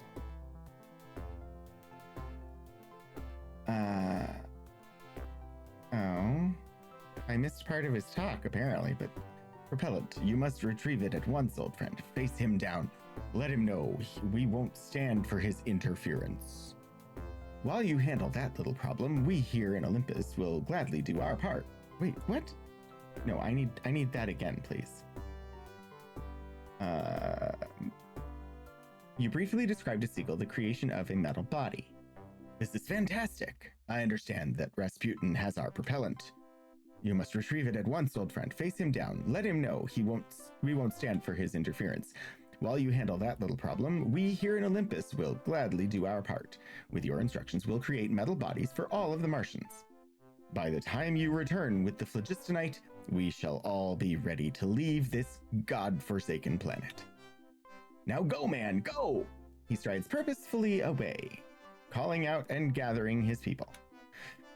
All right, so we've put in motion all of the necessary steps to save the Martians.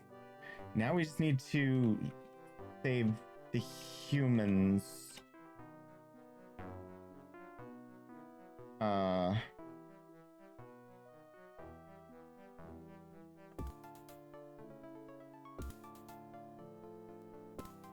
right, I need to retrieve the phlogistonite. Normally, Rasputin is naturally repellent. It's only natural he wanted a propellant. A propellant. Zen, excellent work. You definitely deserve points.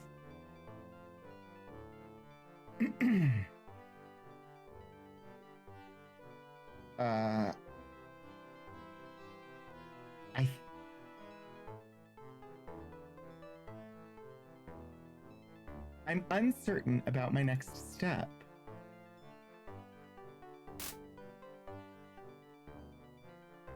What Seagull said implies that I should go and talk to Rasputin again.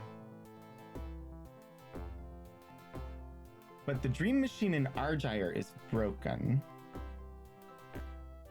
So I might be supposed to to use the dream machine here. This is the quality you get at 7:43 a.m. on a Sunday. It is quality indeed. Okay, she looks exactly like Marie Curie, the like character sprite is the same as the Marie Curie character sprite. All right, I'm gonna go back and talk to Rasputin again. Oops, nothing appears to happen. Of course not, because I'm already at Olympus.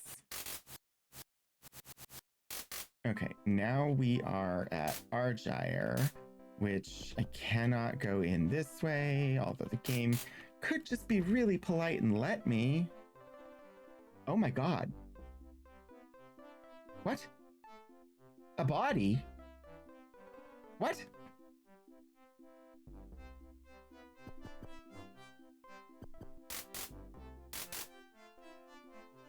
Maurice is dead.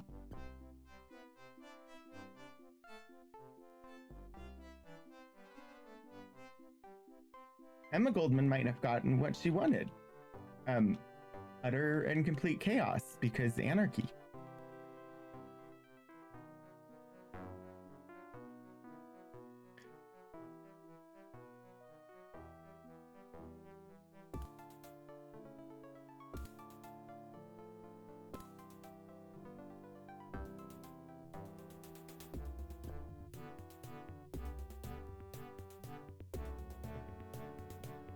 I love that it's phlogistonite.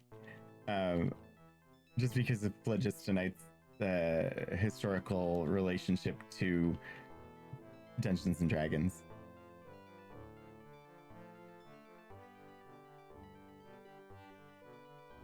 Okay, I have big steel balls in my cannon.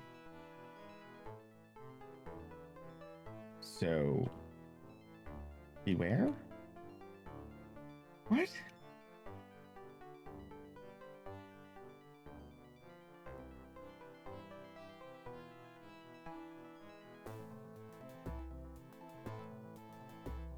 Why dead they?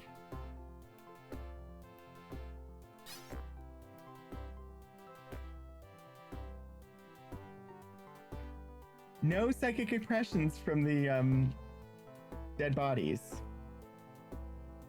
Maurice is dead. Long live Maurice. No, wait, oops. Also, it's 3:45 and the end of stream is getting closer.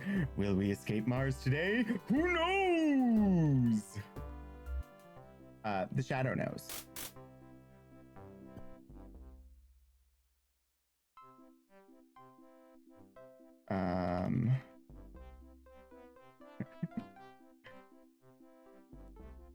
I don't like that everybody here is dead.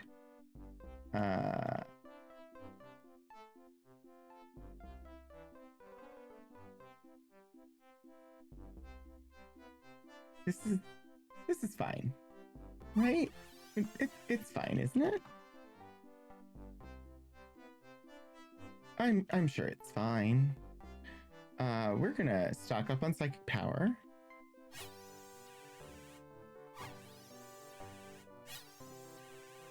And save. And then go in. Emma Goldman is still alive. Living humans! I thought that Raksak had slain all but me! Yes, Raksak! He murdered Maurice and the others, then forced me at gunpoint to operate the dream machine for him.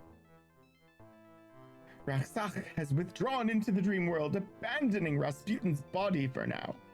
The dream machine had to be reactivated for his escape. I have made sure that it remained functional so that you could follow. In his madness, I believe he has become bent on the destruction of all humans on the planet. He said he was capable of destroying Mars. Cheshire Cat interrupts. If he transfers any objects back from the dream world to this reality, there will be catastrophes. Then someone must stop him. Dr. Johann Spector speaks. You must stop him, Rogan. Alrighty. Yes, leave now. Farewell. But what does Rasputin, Rasputin, have to say about this? You see a robed man who looks confused. Yeah, we will not be escaping Mars today. There's definitely more. Gregory Rasputin, at your service. I am a man of God, questing for the means of his glory. I fear I have been duped by Raksach. However,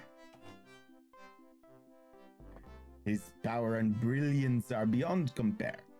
It must have been he who sent visions to me on Earth.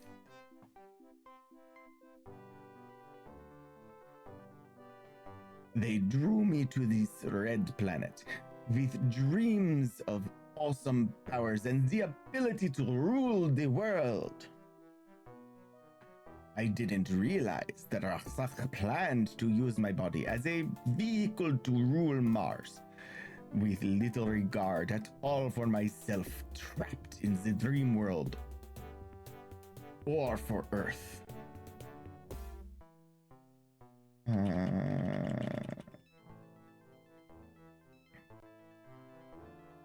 Still, his strength of will, his enormous intellect, and his mental powers are mysterious even to a student of strange things, fascinate me.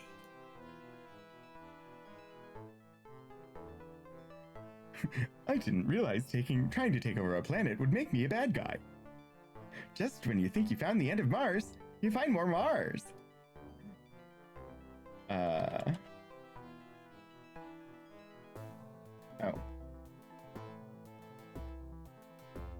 I dreamt I was at a formal dinner where I was poisoned by my enemies, but I was not killed by the poison.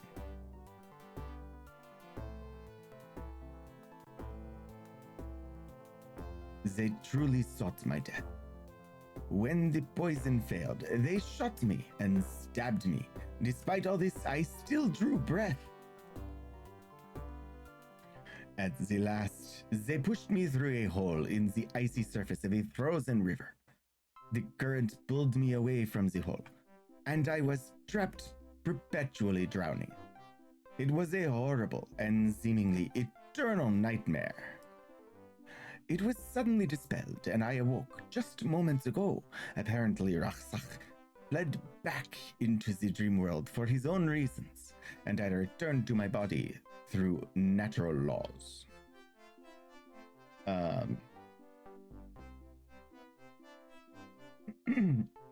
We aren't the baddies, but yeah, I was right. Rasputin wasn't the bad guy. Rasputin was possessed by the bad guy.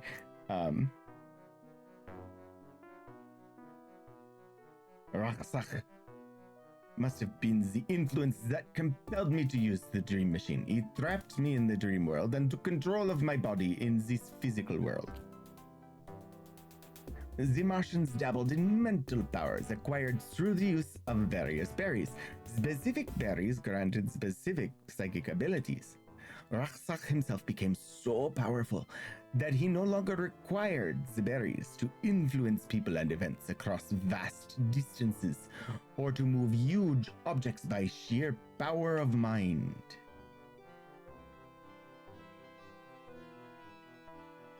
Alright, whatever. Okay. Well, dream machine it is then.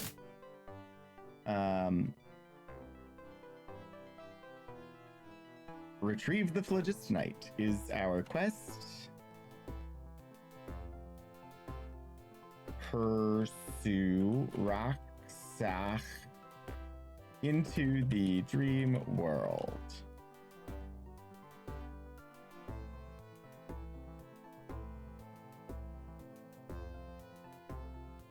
Da da da da da da da.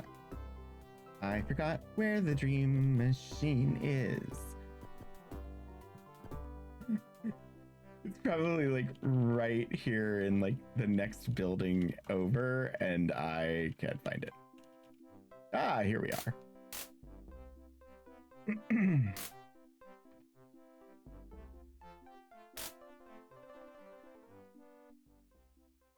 You actuate the dream machine while your friends prepare to whisk your body out of the chair. You feel the now familiar sensations of entering the dream world. This time, however, you do not find yourself in a hall of dreams. Okay. It's the dream world, yeah. We will be dreaming. It's the dream world, yeah. We're always there. Anyway, talk. You see the Shadow Lord of Falsehood?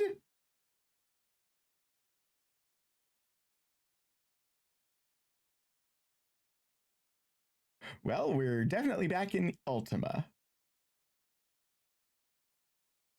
This is one of the big bads from like the first trilogy. No, not the first, from the, sorry, not the first trilogy, but from the 456 trilogy. The dark robed figure looks up at you and you recoil, certain that your eyes are deceiving you. Wait. The Dark Lord of Falsehood's name is Fallenay? Did we know that already? I don't know that I knew they had names. In fact, I'm going to say I did not know that they had names. F-U-L-I-N-E-I.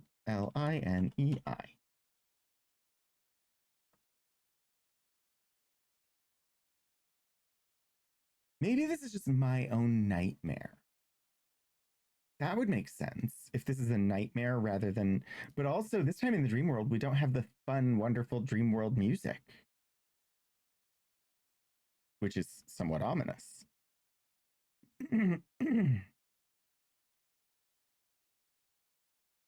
The dark-robed figure looks up at you and you recoil, certain that your eyes are deceiving you.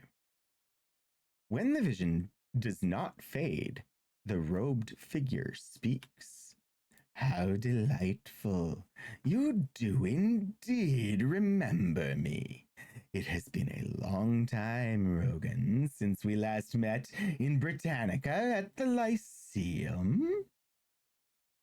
You must have thought me and my siblings destroyed, but as you can see, your attempt was unsuccessful.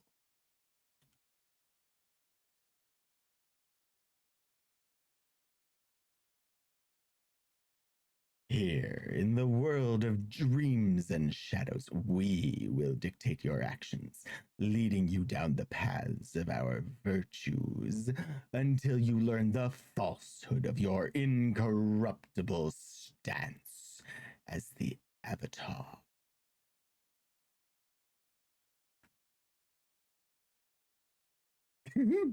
Name works.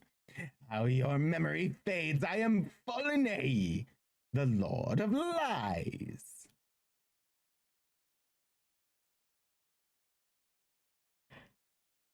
I love that name worked as a keyword. That's just good. I have come forth from the dark reaches of your soul to begin your re-education in the way of virtue.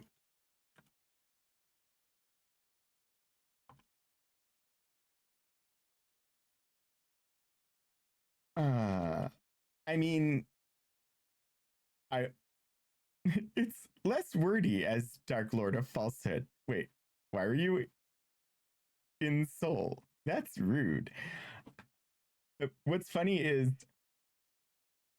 I'm curious to see where this goes because the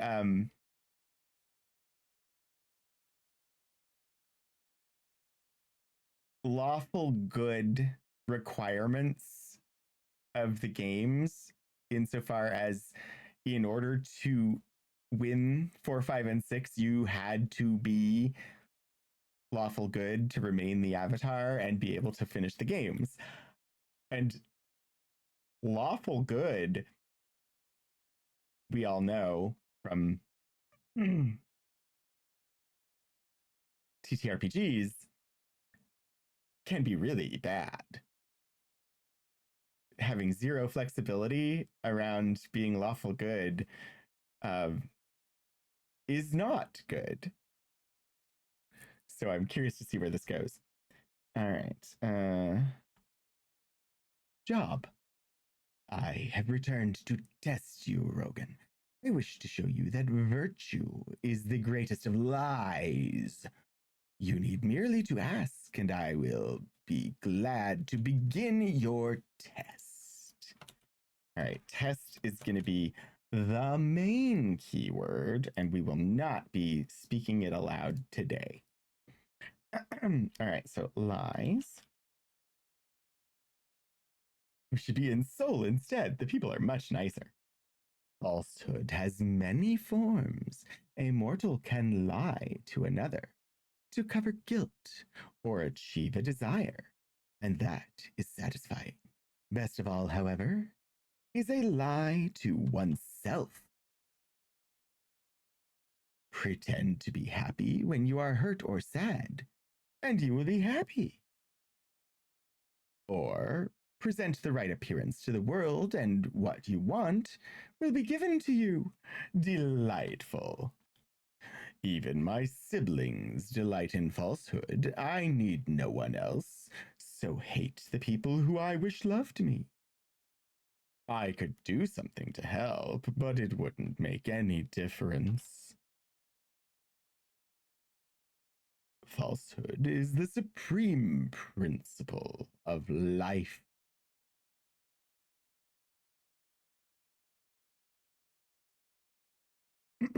Step into the gate I open before you. Beyond, you will find your old friend Johann Spector. You will also find one of my lies in his image. Of course, you can trust your friend to tell you the way out of the maze. And of course, my creation will lie to you. If you find such power in truth, you will easily tell the difference. A ghostly chuckle reverberates from the cowled figure. But I'm not done. Virtue? Virtue? What rot. Do you realize that the way of the Avatar was originally meant to be a guideline for commerce? Can you truthfully say that you always live by your 8 great principles? When you fail the tests before you, your faith in virtue will be proven false as well. Siblings. Why, yes, Astaroth of hatred and Northentor of cowardice. Astaroth. Okay, so, all right. I think re-education is also going to be essentially the same as test insofar as keywords and functionalities. That's fine. Astaroth. Triguna Macoides Tricorum Satis D. Different Astaroth, but anyway. Howard Dice. All right. I'm just gonna assume we're gonna encounter them both. I realize you can't see what I'm typing, sorry.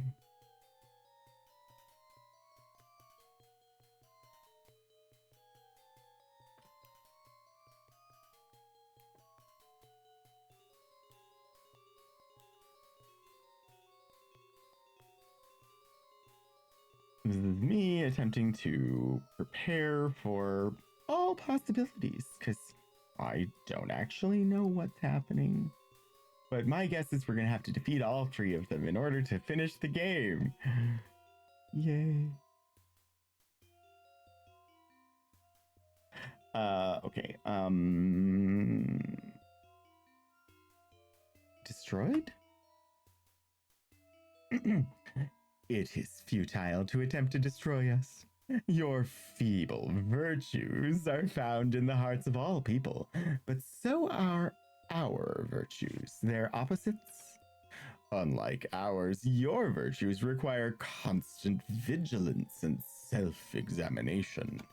Why spend great effort and time developing virtues when they may be had through simple instinctive selfishness? In any case, we cannot be destroyed as long as a human heart nourishes us.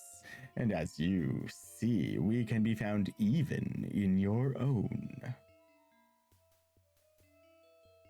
Yes, okay, Astaroth. Yes, my brother, the Shadow Lord of Hatred.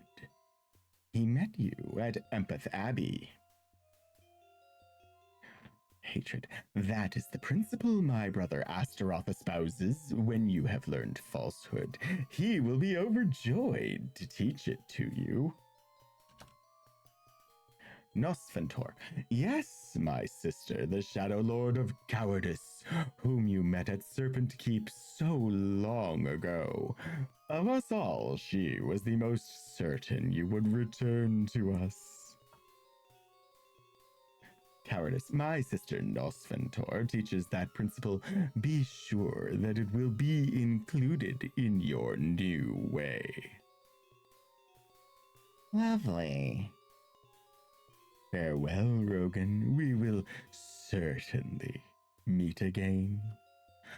I am not going to be taking Falinay's challenge right now. Or I can't wake myself up. I wanted to try and go talk to the Will-o'-the-Wisp. I could restore?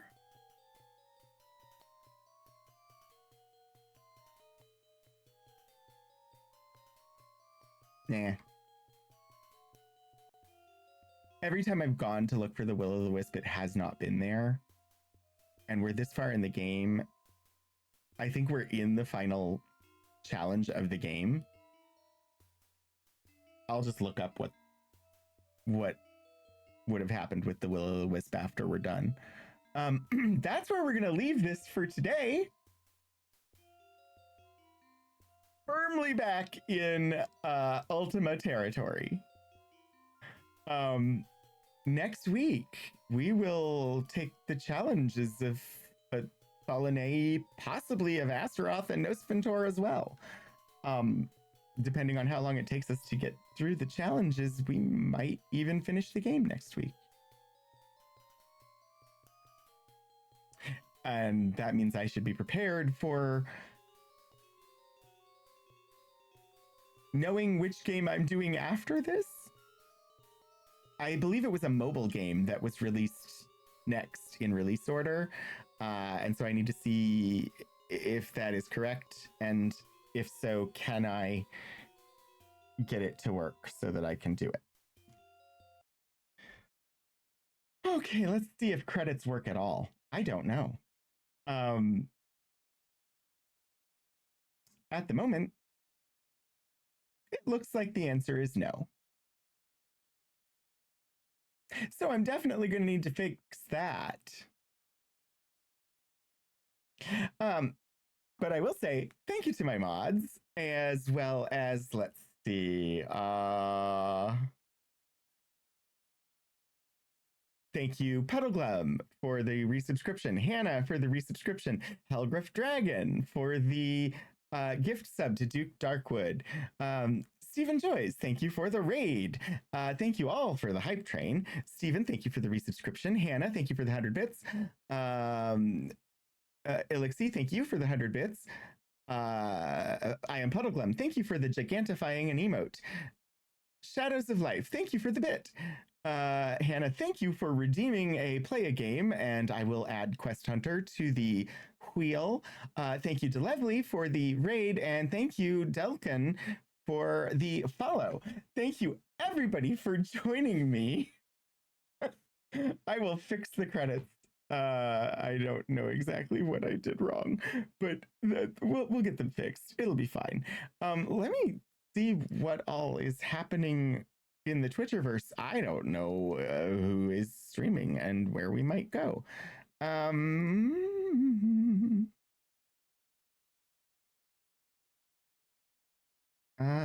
da, da. Ooh. Mm.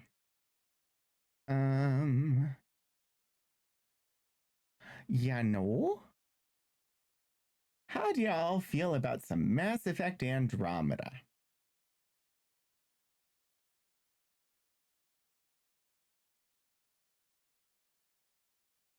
I think it's good. We're gonna raid on over to Mermaid Jeans for some Mass Effect Andromeda. So I encourage you all to join me for that. I do have a raid call that you should feel free. In fact, you should use. It comes in both subscriber and non-subscriber flavors. So choose the one that is to your taste. And go ahead and drop it in chat when we get over there. Thank you so much for joining me. I should be on next on Monday for some more strange horticulture. Hopefully I will see all of you again soon. Until I do, get out there and do some shenanigans.